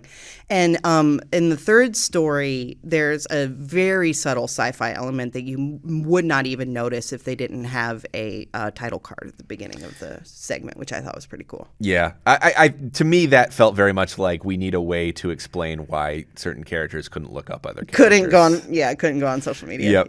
Well, it felt like a very elaborate way to get around so you're saying they could have made it the 80s and then they would they could have just made it in a different era. It didn't have to be. I mean, I guess you could make the case that that segment is trying to be about something larger. But I think ultimately... No, I think it's really about the interactions between those two women and then both giving each other something they didn't know they needed. Just stick it in the 80s. It doesn't need this futuristic device where like all the internet is down. They don't lean on it too hard. Also, if the internet went down worldwide, it would be total chaos. Oh, completely. No one would know what to do with themselves. It would be a post-apocalypse, probably. A lot of people wouldn't have jobs. Yeah, indeed. Okay, so the number 5 film on my list is also from a filmmaker from Asia, and it's the new film from a Pichitan Weerasethakul, otherwise known as Joe, and from here on out we will be calling him Joe in the interest of not butchering his name. Thank you, Joe, for being so kind as to allow people to call you that name. Do you know he went to the School of the Art Institute of Chicago? I did know that. That's very cool, right? Yeah. He's a Chicago guy in some respects. He was here for a few years. So Joe is a Thai filmmaker who has made a number of very acclaimed films on the international stage. He made Uncle Boon Me, Who Can Recall His Past Lives. He made my personal favorite of his movies, Tropical Malady. He is a filmmaker who has always been interested in the kind of porous line between normal life reality and something like the spirit world. Something more mysterious. The spirit world, yeah. Memoria is his first film that is in English, predominantly. I guess it's not all in English, but a lot of it is. A lot of it's in Spanish. Yeah, some of it is in Spanish as well. Set in Colombia. His star in the film, however, is Tilda Swinton. And Swinton plays this woman who, in the middle of the night, hears this sound that she can't place. Now, supposedly Joe suffers from this real condition called exploding head syndrome. Ooh. Yeah, apparently it is described as a symptom in which every once in a while, usually when you are basically falling asleep, when you are very close to sleep, you're leaving your conscious mind and going into your subconscious, you hear a loud noise. Oh, yeah. Pain. Yeah, it sounds like a real pain in the ass. It does. But so he apparently, unless I'm mistaken, I think he suffers from this and wanted to make a movie sort of about that. The movie never acknowledges that condition by name. In fact, I don't think it's really even about that condition. But Swinton's character basically hears that sound in the middle of the night and becomes obsessed with trying to figure out what is the origin of this sound. And it's about this journey that she takes, basically trying to sort that out. Now, this is another movie that I think is very much about creating and sustaining a mood. And Well, to me, what this movie is about is sound design. This movie is Yes. about sound. Yes. In the way that, some films are like looking at a painting. This film is like sitting in an installation and listening to sound. That's what this movie is about. You want to turn the lights off and turn the sound all the way up if you're Yes. going to watch it at home. Yeah, if you're going to see it at home, which could actually be very difficult for you, however. Yeah, because, that's true. The release strategy for Memoria is that Neon is insisting at this point, and I think eventually they'll go back on this, but they're insisting at this point that the only way to see Memoria is in theaters. It'll never be available at home. And not only... I'll defend this choice in the sense that it is a very finely calibrated aesthetic experience, and you will want to leave that to professionals. I hear you. There is a larger discussion to be had about access and about whether or not we should be limiting the ways that people in various parts of the country and world can see a movie. Not everybody has the capacity to go to New York or Chicago and see a movie. I agree that. I mean, I've always been of the opinion that the movie theater is the best place to see almost anything. I think that's especially true of a movie like Memoria, which is so much about the sound design. Because the thing is, I wouldn't even go see Memoria at an AMC, only at a theater that was well known for knowing what it was doing. Exactly. It's a bizarre choice during a pandemic as well. There are people who just do not feel safe going to the theater. So basically saying to those people, well, you better come or you won't be able to see it. Yeah. I don't know. Because the movie is doing, the other thing about the release is that they're doing a roadshow release with this film. It is showing in one city for a few days at a time and then moving on to another city. It will never be in two theaters at least in America. It'll never be in two theaters at the same time. So basically, if you want to see it, you have to look at that release calendar and say which of these theaters hope you're available. Exactly. And the other thing is that they, at least for now, they said that they'll never release it on home video. I think they'll change that tune eventually. I think they're trying to drum up some excitement for this film. The thing about it is that Joe's movies have never made money in America, and this one feels like one that could actually take off with certain audiences if, again, you are willing to sort of you're willing to sort of adjust your expectations of what a movie can be and what it is, because this is a very meditative film in a lot of ways. Yeah, it's an installation piece in a lot of ways. Yeah, it's very quiet. It's about following her in these spaces and attuning us to honestly to what's going on with her sonically in some respects. I was totally enraptured by that as a visual and sonic experience. Yeah, I really appreciated it as a sonic experience mostly. I kind of struggle with films that are kind of about people that don't have a lot to do, and so they just kind of walk around and look at art all day. Like, I appreciate looking at the art and everything in the aesthetic experience, but like those kind of films kind of leave me a little cold.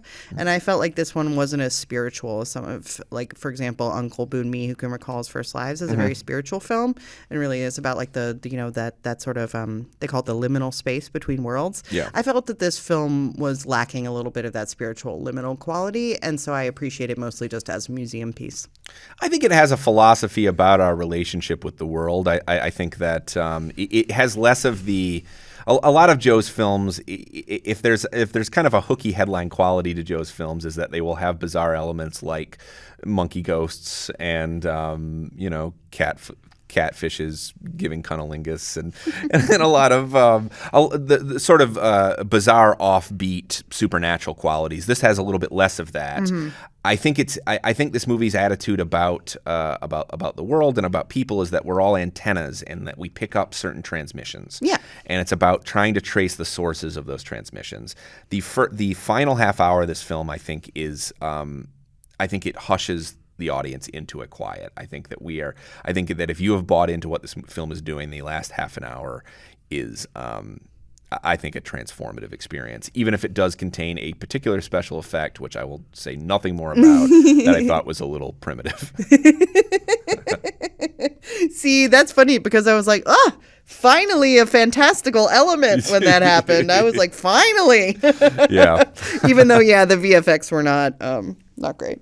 But that's okay. That's not what it's about. Yeah. But yeah, like I said, I mean, I felt like, I really, really like Uncle Boon Me. That's a really great film. And I felt like this one didn't have quite as much electricity in the air as that film did. Got it. For him. Yeah, for me, this one really just works so much as a sensory experience. It's something that, watching it, I felt like I wanted to pull in close and listen as, it's definitely a headphone movie. If you do end up watching it at home someday, somehow, bring headphones. And if edibles are your thing, it wouldn't hurt. Oh yeah, this would play well, I think, with edibles. Really well, I think. Yeah. Okay, so what's your number 4 film of the year? My number 4 film of the year is a documentary that I just was in love with when I saw it over the summer.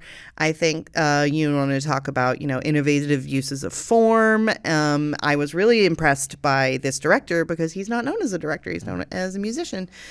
Summer of Soul by Amir Questlove Thompson. So the film is Summer of Soul is the latest in a line of concert films that are sort of these lost and found documents. We've seen a few of these over the last few years. Amazing Grace was another one. Yeah, recently. Amazing Grace was good too. Yeah, there was a Bob Dylan one called Rolling Thunder, I believe. That's on Netflix. But the idea is they sort of find this treasure trove of footage. And they kind of cut it together, and we get this. It's sort of like we get this transmission that's been basically in hard storage for years at this point. With artists too, like that you think that you've seen everything they've ever done. They're like big famous artists. There's Stevie Wonder footage in this movie that's a revelation. Yeah. And you would think you'd seen everything Stevie Wonder ever did, but no, this was like a whole new side of him that I had never seen before that just like really blew me away. Yeah, I mean, just on the level of the incredible performance footage that's in this film is really out there. I mean, this movie is basically what it is that in 1969 there was a festival in New York City called the Harlem Cultural Festival, and it was a weekly thing for a few weeks over the summer. In fact, at one point overlapping with Woodstock. So people would call it Black Woodstock. It was kind of the joke name for it. Exactly, and I mean, it had a lineup that was honestly like really sort of on par with Woodstock. Yeah, really amazing. Like it says a lot that everyone's heard of Woodstock, but this was only the people that went to this knew about this. It says a lot about like just kind of the way that like white hippies said that they, the ultimate blinders that were on white hippies. Culturally, that's what I'll say. Yeah, I mean, and that's a big point that they make in the documentary. The thing about it is that this was filmed in 1969 with the idea that it would play on television. The notion that you didn't have to live in New York City to experience this. It was a cultural festival that was designed for everybody. So what they did was they filmed it with the idea that they were going to sell it to a TV station. And they talk about in the film how they even arranged the stage in such a way that it was facing the west, so that they would get better light basically through the whole thing. And I mean, it was just a fucking who's who of black artists during that time period. And nobody bought it. Yeah, nobody wanted it. Exactly. It didn't play on TV. It didn't play in theaters. I believe Woodstock was nominated for an Oscar, the documentary, and just nobody was interested in this at the time. Yeah, the networks basically were like, people won't watch this, and which is I mean, hindsight is 20/20, but it's remarkable to think that like you have Stevie Wonder, Nina Simone, Gladys Knight, and the Pips, the Sly and the Family Stone. You have so many of these towering figures who were also very popular at the time, and the TV network said we're not interested. Yeah. So what Questlove has done basically in this film is he's taken all of it. He's taken that footage and he's cut it together, but he's also contextualized it historically. So we're not just getting the performance footage. We're getting a framework that's exploring what was going on at that time culturally as well. And this makes it sound like a Ken Burns documentary, but it's way more fun than that. Yeah. I mean, how could it not be with these performances? Though, yeah, exactly. But I think also that there's some of the directing in this is really cool, and he does some really fresh things with the music documentary form.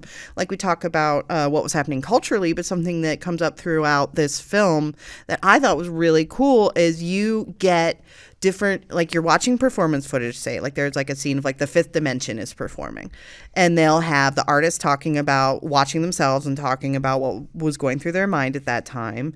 You have people who were in the audience for that set talking about what they were thinking about that time. You have someone who was working backstage talking about what was going on backstage around that time, and you really get a feel of the moment and all the different kind of forces, all the different like threads and elements and the things that the audience saw and the things that the audience didn't see. He does a really cool, amazing job of like creating the moment.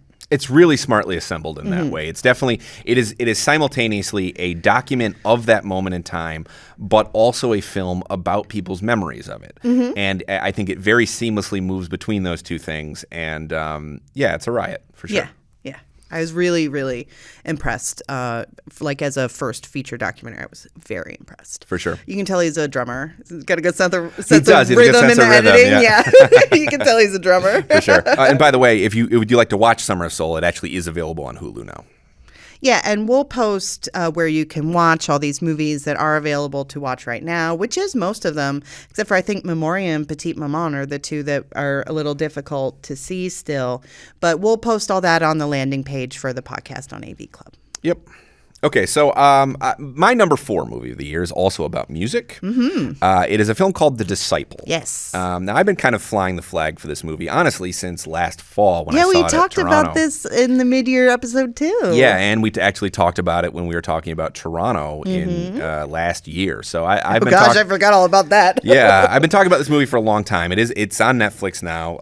I've been beating the drum for this film. It's about a young singer in India, a young man who wants to be a classical Indian singer, and it is about his struggle to achieve that dream of his. And to describe it that way makes it sound like it's one of those cheerleading films about follow your dreams, inspirational biopic, follow your dreams kind of stuff. But this is kind of the anecdote. This is the antithesis of that. This is the reality. And, talk about like complex emotional situations and shifting perspectives and things like that. What's interesting about this movie to me is that it's about what happens when you realize that maybe you are kind of mediocre and maybe you don't have what it takes. Yeah, exactly. Which is a very common experience that is not documented in movies like hardly ever. It's not, because again, I think because it's a bummer. It is. And I think a lot of movies want to operate like guidance counselors or something and tell people that anything that they dream is possible. Yeah, and it's just the dream factory thing, right? Yeah. And the character in this film is not without talent, for sure. And I think what's interesting about the film, though, is it suggests that it takes more than it might take more than talent to achieve something, to achieve what he's trying to achieve. He's also operating within a realm that's historically difficult to break into, and it's esoteric and doesn't have that big of an audience. Exactly. Like so he worships. There's these various figures that he worships, and all of them are very obscure ultimately because this kind of music has never had that kind of populist appeal necessarily, and it certainly doesn't today. So the film is doubling, at least a little bit, as a portrait of a kind of a musical tradition that is passing every year into the history books. Yeah, and I think there's a reason that a lot of film critics really took to this film, because it does speak a lot to the kind of the noble suffering of dedicating yourself to something that most people don't give a shit about. Yes. Yeah, I mean, I'm not going to deny that one of the reasons this movie maybe spoke to me, maybe even particularly at this moment in my life, is it basically says, like, most people don't care about this thing that you care about. If you want to keep studying it, you can. It's going to be a long road, and there's not necessily a huge reward at the end of it. You have to figure out what's going to drive you to do this beyond fame and fortune, because that ain't never going to happen.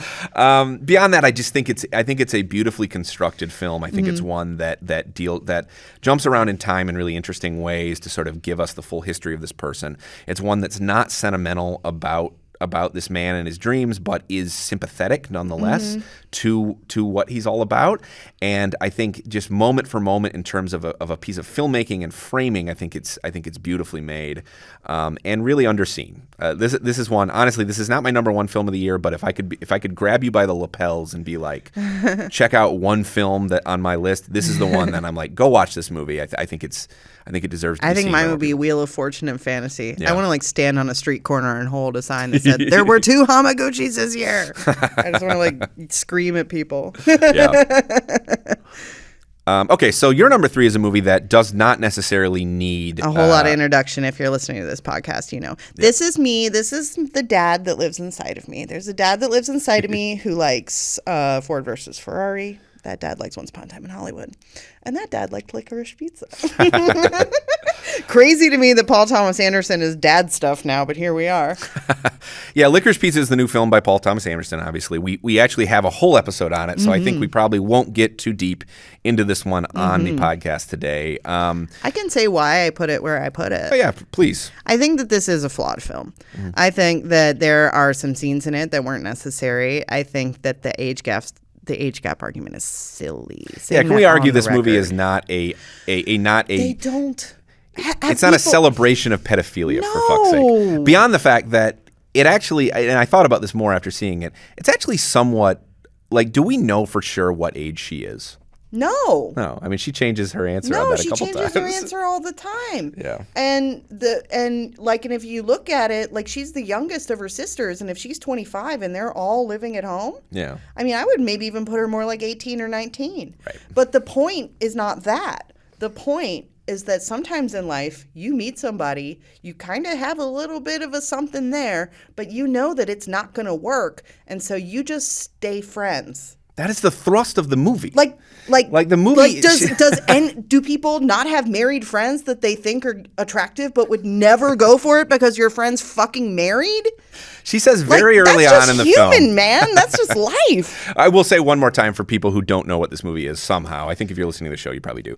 But it is about a young sort of a child actor who is sort of aging out of that profession. He's played by Cooper Hoffman, son of Philip Seymour Hoffman, the late, and he meets this young woman at a photo studio played by Alana Haim, of the rock band Haim. Yeah. And he immediately has a crush on her and tries to pursue her. And the movie is about their relationship over the course of. It starts off being about their relationship. This is what I really touches me about Licorice Pizza, is that it starts off being about their relationship. It starts off being about this 15-year-old boy and his kind of like, basically his desire to look older than he is. He wants to be an adult. He wants to be the man of the house. Like, his mom needs his help. And so, like, all this kind of stuff. And I think that him being fixated on a woman who is older than him is part of his whole like deal, part of this image he's trying to put out in the world, that he's like a man, he's a grown man who can handle things. But as the movie goes on, we find out, number one, that that's not true. That's just something that he's putting out there. And then the movie shifts. There are a lot of movies out there that are about a guy longing after a girl that he can't have. That is a staple. There are thousands of movies about that. This movie does something that really I find touching, and it says, okay, but who's the girl? Right. Who is she? What's her life? Yep. Turns out she's kind of a loser too.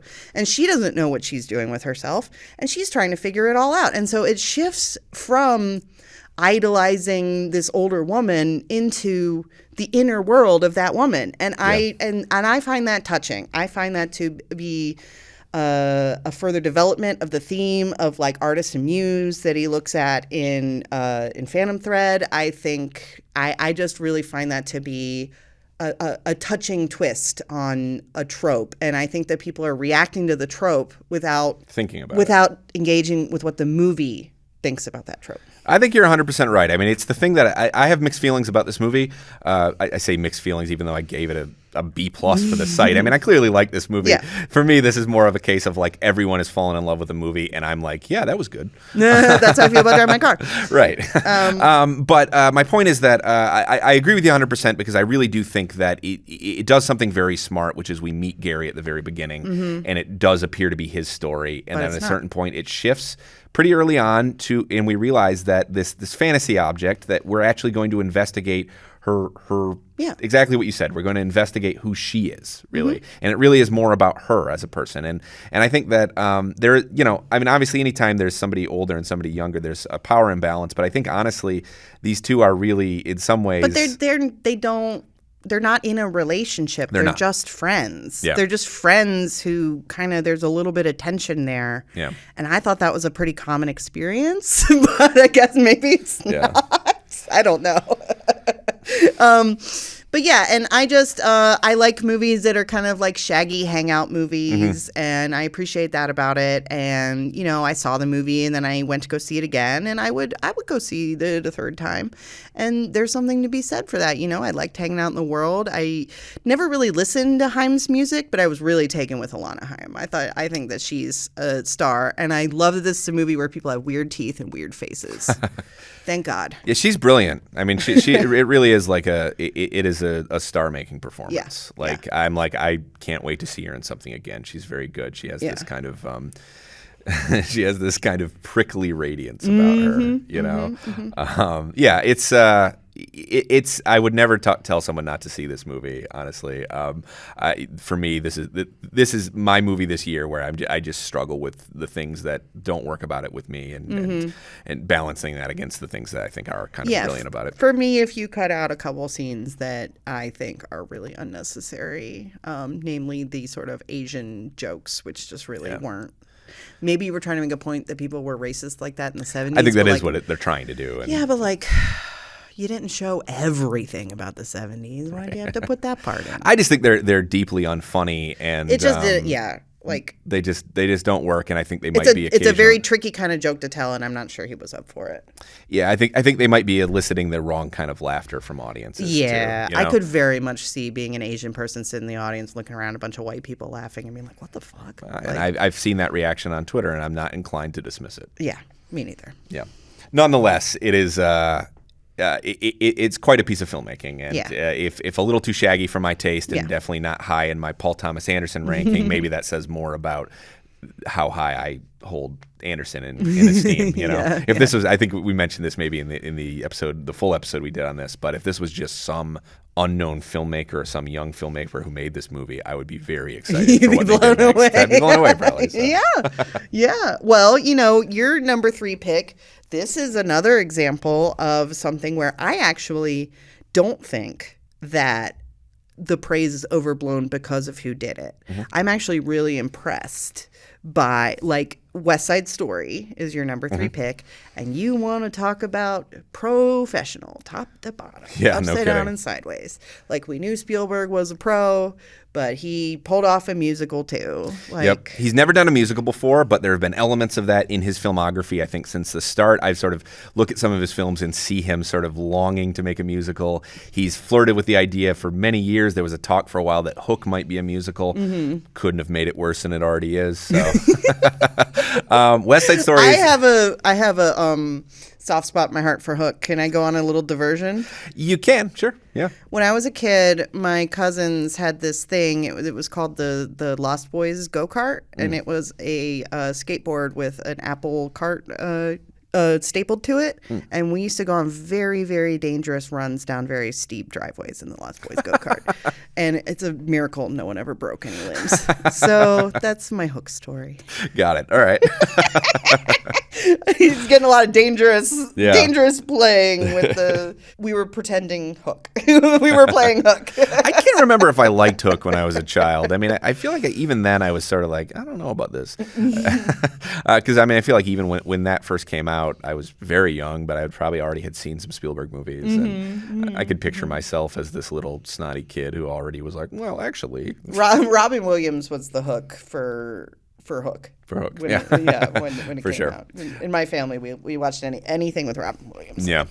In any case, West Side Story is his first musical, officially his first musical, and I think in some respects, you could say that West Side Story is a safe choice for him because it is. West Side Story is one of the most beloved musicals in the history of Broadway. I would say it's one that a lot of people know the songs. This is a kind of a. I don't want to say universally, but it's a widely cherished work. So he's not working with he has one of the great songbooks in the history of Broadway to work with here. It's hard to fuck up West Side Story too much, you know? At the same time, there's a 1961 version, swept the Oscars, that's very, very well liked. So you're sort of operating in that shadow normally. I was blown away by how much this film exists on its own, and I wouldn't necessarily say it's better than the 61 version. It does make some tweaks to that, some important ones. I think, and I liked the tweaks it made to it. I thought it was very smartly adapted. Yeah, one of the things it does is that, for those who don't know, West Side Story is about a two teenage kids who fall in love, basically, and they're from different sides of the tracks. It's a Romeo and Juliet story. It's Romeo and Juliet, basically transported to the Upper West Side of the 1950s. And it's basically like a white gang and a Puerto Rican gang stand in for the two families. So in the 61 version, the most dated thing about it, obviously, is that there's a lot of whitewashing in it. A lot of white actors were playing the Puerto Rican characters. Spielberg fixes that. You could say that there's and oh my god, like the actors who played the two main women roles were just incredible. Yeah, he finds some really great. I mean, Rachel Ziegler and Ariana DeBose are their names? That's right. Yep. Oh my God, they were both incredible. They're both very good. One of the more interesting choices he makes as a filmmaker is that there is the Puerto Rican characters speak a mix of English and, and Spanish, and he does not subtitle the Spanish. Yeah. And I think that's him basically saying, look, you can follow along. If you're somebody who doesn't speak Spanish in the audience, you'll be able to follow this. You know what's going on in the story. You can follow it. I speak enough Spanish that they were repeating lines a lot. I don't speak any. I could tell, like, just from picking out words that somebody would say something and then turn and say it again in English. Exactly. You're not going to lose anything, you know. And I think they're probably the important stuff they did say in English. Yeah. Exactly, and I mean, West Side Story as a piece of storytelling is such a broad romantic story with these big kind of mythic themes. It's pretty impossible to get lost watching this. You know what's going on. Yeah, it's Romeo and Juliet. It's Romeo and Juliet. Even if you've never seen the play or read the play, you've seen a Romeo and Juliet story. Exactly, it's such a cornerstone text. Yep. It's Shakespeare. Spielberg just throws himself into staging this as a musical. I mean, the musical numbers are just beautifully, brilliantly staged, I think. Yeah. You know, using some of his signature, some of his longer tracking shots. He also uses wide takes. He doesn't do the thing where he holds on the dancers for too long. I mean, I think sort of one philosophy about modern musicals is that, you know, we should be given a good look at the dancing. Spielberg cuts a little bit, but he also doesn't cut it into ribbons. We can always tell what's going on. Yeah, I like the watching the choreo approach. Yeah, I like that approach. And In the Heights did that a little more. Yeah. They lingered on the choreo longer in the Heights. For sure. But you still do get a sense of it in this. It's not like you're never seeing the choreography.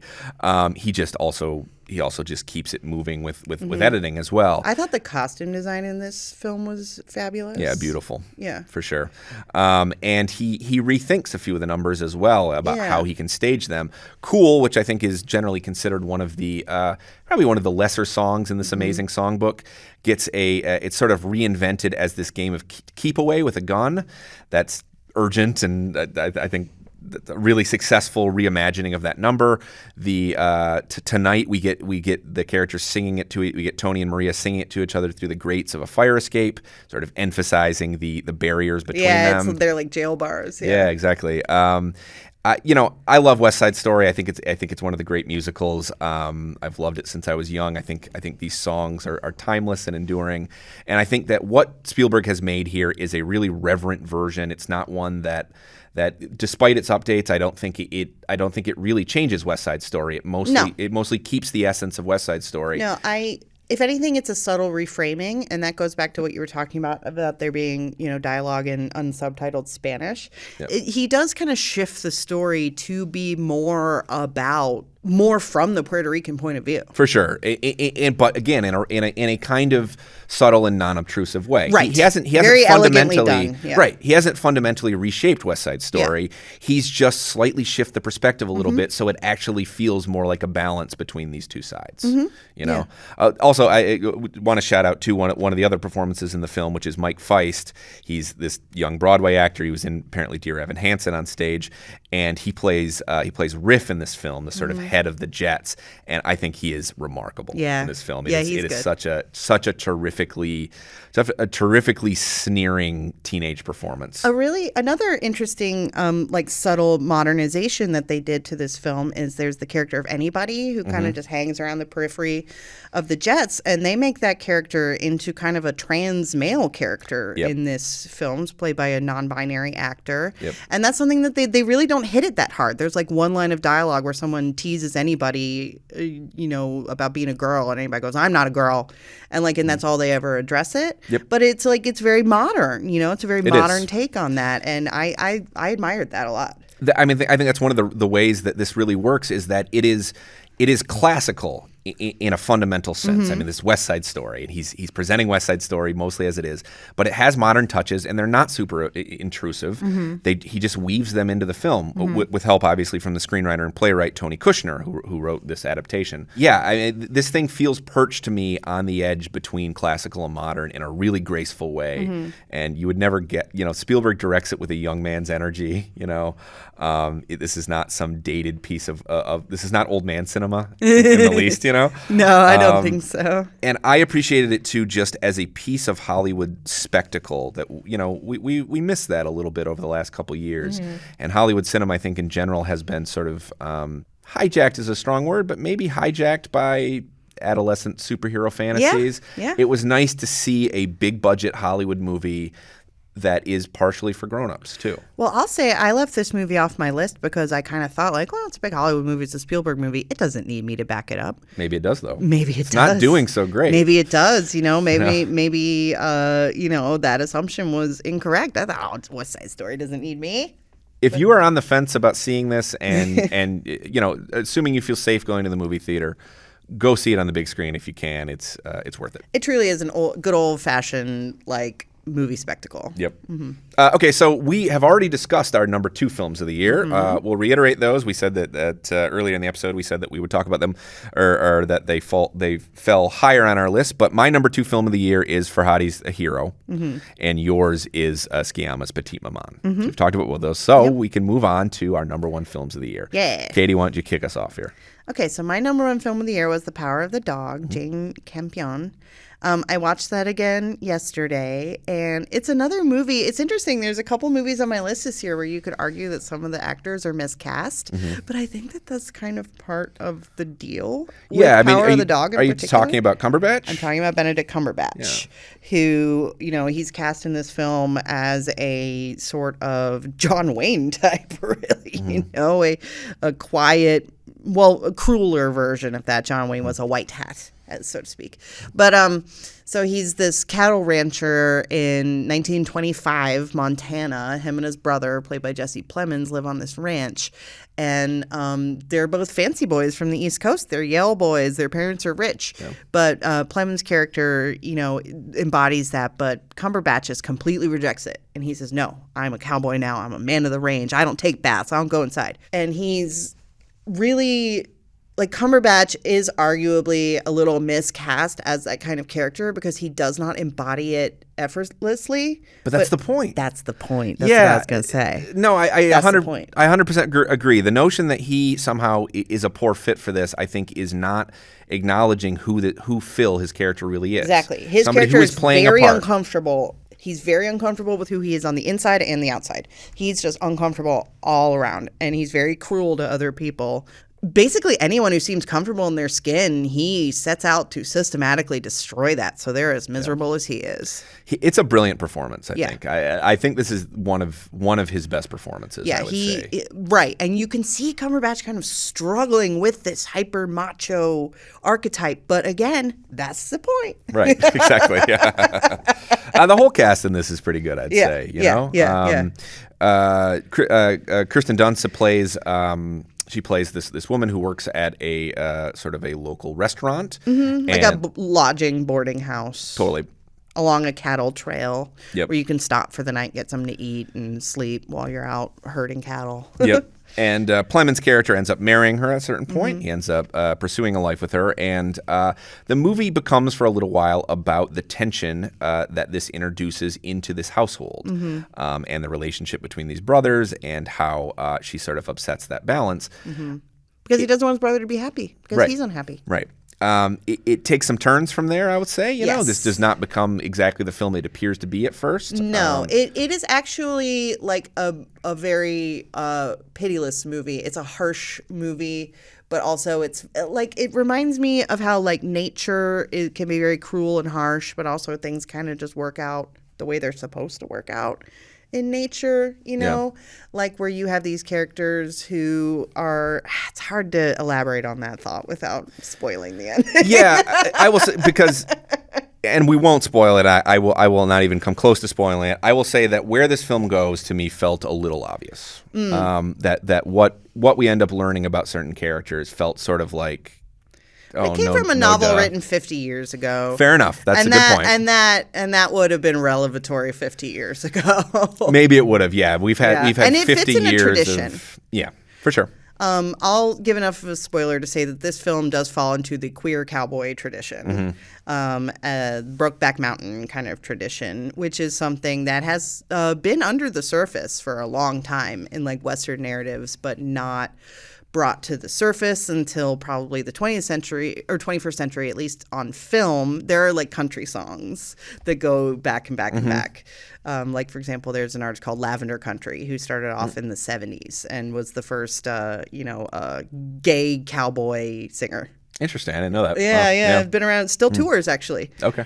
But it's part of a tradition, and Jane Campion does it in Jane Campion style, which means that it's very like sensual and majestic at the same time. There's lots of really beautiful mountain photography. There's a lot of loaded symbolism. Yeah. And there's a lot of kind of like edgy sexuality. Yeah. All Jane Campion signatures. One of the fascinating things about the film, I think, is that Campion shot it in New Zealand, sort of standing in for Montana. New Zealand stands in for everything. It does. And I think that there's a slight otherness about that version of the American West that we're supposed to be seeing. It feels a little bit different. Yeah, it doesn't feel quite right. It doesn't feel quite right. And that feels in keeping with Cumberbatch, with how he doesn't feel quite right in the role sometimes too. I think it's a deliberate nobody feels quite distancing. Right. I don't think anybody really feels quite right in this movie, whether it's because of like the corroding influence of this character's insecurity or just they just don't. Yeah, like it, and that to me puts it in a really interesting dialogue with classic westerns. Like there's a shot that Campion repeats throughout the movie that is a callback to a very famous shot of John Wayne in The Searchers. Yes. And I think that she's kind of like commenting on the macho archetypes of the West with this story. It's also a really fascinatingly paced film, I think, in some respects too. There is an episodic quality to it as well. Yeah, it's in chapters. Yeah, it's in chapters, exactly. I found it totally gripping. I just ultimately, where it falls a little short for me is we sort of get to the ending and I say, yeah, okay. Yeah, no, and I felt that too, but to me what does resolve that is the fact that it comes from a book that was written in the 60s. Totally. And that would have been very new in the 60s. Yep. I will say there is a choice that a certain character makes, and again, I'm not going to get into that at all, but some of the ending hinges on a choice that a character makes that is ambiguous in a way that I find pretty interesting. Yeah. To what extent is something intentional or not. Yeah. So that's fascinating. Yeah. So my favorite movie of the year is The French Dispatch. Yes. And that's say the full title. French Dispatch of the Liberty, Kansas Evening Sun. That's the full title. We're going to use the full title on our top 15 list, and I find that very charming. It's the title of the movie. I know. It's there on screen. I love it. I think that we can probably just say The French Dispatch, but we can. But it's like I just appreciate the little flourish that you've done of using the full title in lists. Well, it just feels appropriate with Wes Anderson, a fancy man. Acknowledge that. In general, I feel like this has not been one of the more acclaimed Anderson films. I think that there are those even who like Wes Anderson who think that this one is somehow too much Wes Anderson. And I watched it again recently, and I can't disagree more. I think this is one of his. I think this is one of his most beautifully dense films. I think you're right in terms of production design and cinematography. Yeah, I mean, just as a piece of design, I just cannot think of a movie this year that has this many pleasures. Yeah. I mean, so the movie is basically, it is organized, it sort of is presenting itself as the last issue of a magazine called The French Dispatch. It is the sort of foreign outpost of a newspaper in a very small town in Kansas. I mean, I looked this up. It's like a building in a cornfield. It's cute. It's a very cute choice to make it Liberty, Kansas, because I looked this up. Liberty, Kansas has a population of about 500 people. It's very small. So obviously, what Anderson is really paying tribute to here is the New Yorker. I mean, from if you have any familiarity with the New Yorker, you'll recognize the style immediately. He's playing tribute to the style. He's playing tribute to both the style of the New Yorker, but also to its content and to its writers. So this plays like a feature-length New Yorker tribute, essentially. I mean, the film is an anthology film, like Wheel of Fortune and Fantasy. It sort of visualizes three different stories from this fictional magazine. I guess four if you count, five actually if you count. There's a obituary and also a very funny prologue that's just sort of introducing this fictional town. That's one of the most ambitiously staged parts of the Yes. film. That prologue is very ambitious. Yeah, I mean, we're basically seeing this entire imaginary town called Ennui. So many extras, yeah. And it's just one set after another. It's just giving us this overview of the town, this very funny overview of the town. And yeah, I mean, I heard that there are probably a couple hundred sets in this movie. Oh, I bet. I mean, Anderson. Yeah, I mean, Anderson is pulling all stops in terms of as a filmmaker who is interested in the kind of diorama qualities of filmmaking, you know. But I think honestly, even if you look beyond this as a piece of design, I think each of the stories is compelling on its own and has something to say about Anderson's beliefs about artists and his belief about the art world and about writing. I mean, one of the fascinating things about the film is that it's constantly unfolding within. We're not only getting the stories, but we're getting the artists presenting the stories. One of them on stage, the other one on a TV show that's like the Dick Cavett show, basically. So the actual act of storytelling is of paramount importance to Anderson. I liked this movie's emphasis on writers.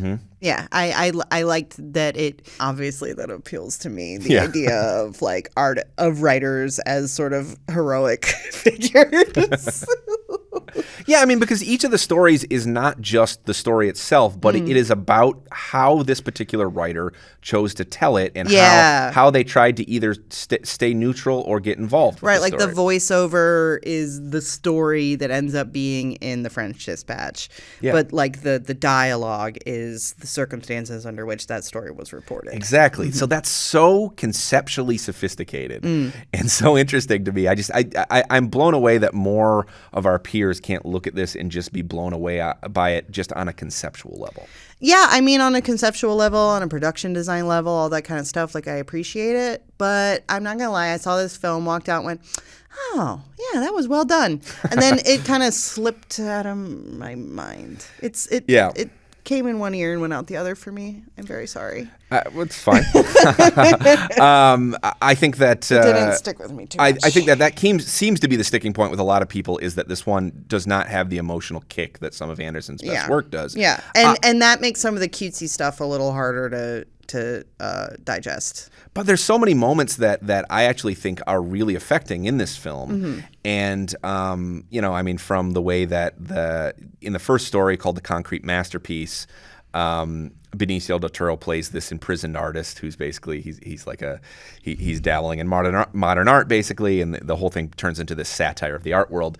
But there's this beautiful transition that Anderson does at one point where he has the younger actor playing the character in order to show the passage of time, how long he's been in prison. He literally has that actor basically pass the baton to Benicio del Toro. He comes into the frame, he like hands him something, and he steps out, and that's just such a lovely way. That's such a lovely, poignant way, I think, to express the way that we are constantly handing the baton. Our younger selves are constantly handing it to our older selves, saying, now it's you. Yeah, I don't know. I mean, for me, I got the lovely, but I didn't get the poignant so much in this film as a whole. I appreciate it. Like, to me, it felt like a New Yorker cartoon to me. You know, like you look at it and you're like, oh, that was fun. But like, it didn't resonate for me on like an emotional level that maybe it should have as a writer. I don't know. Yeah, I mean, we can talk too about how this might resonate with me and with others perhaps as a portrait of a dying art form and way of dying time when the people who ran publications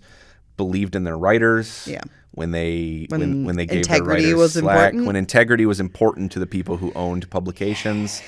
And they saw owning something like The New Yorker, and The New Yorker actually probably has been fairly immune to at least some of the bullshit that a lot of publications go through. But when owning something like The New Yorker was something that you wanted to protect. And you trusted writers and artists to do their thing. Yeah, and you believed and you supported them. You believed in what they were doing. That's why you got into this business, was because you believed in art's appreciation. You believed in telling stories. You believed in looking at the world through that kind of lens. And I'm not going to lie and pretend that seeing scenes where Bill Murray, who plays he's basically playing the founder of the New Yorker, but he's the head editor of the French Dispatch, when he basically is giving his writers slack, saying, I know this is long, but it's beautiful, and don't bother him. He needs more time. God, can you imagine? Well, no, Katie, I can't imagine. That's the thing. I can't imagine. See, this I wish I bums could. me out, though, dude.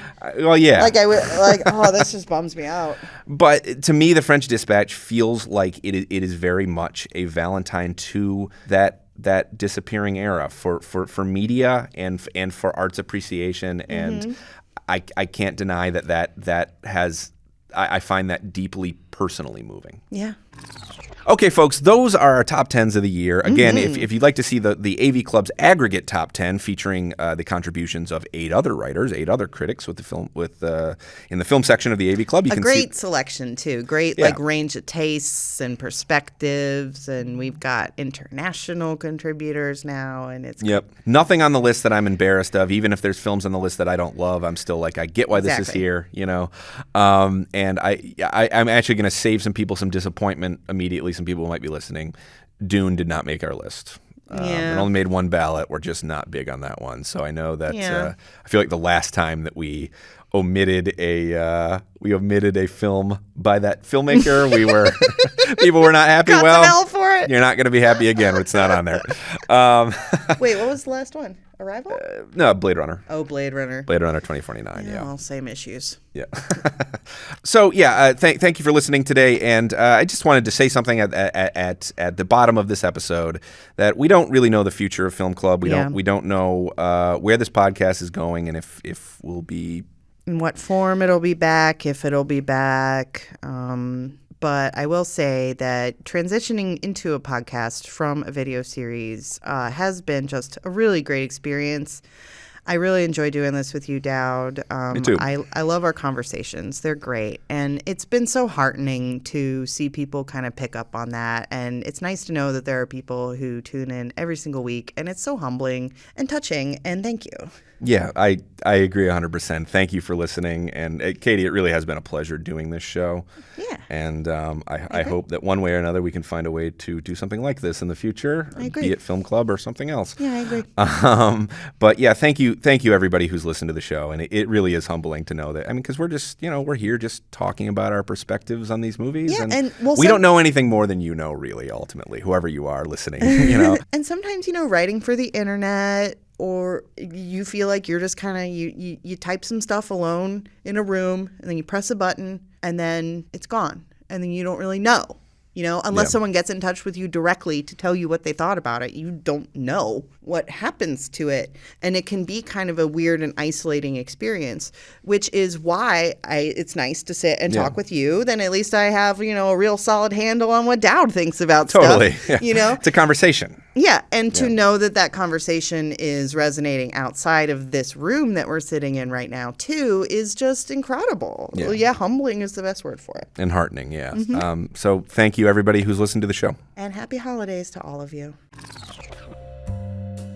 That's all we've got for you this week and for 2021. Thanks so much for tuning into Film Club. Please be sure to rate, review, and subscribe wherever you get your podcasts. This week's episode of Film Club was hosted by me, Alex Dowd, and by Katie Rife. It was produced, edited, and mixed by Carl Blomberg, and our motion graphics designer is Julie Mullins. Thanks, folks. Bye.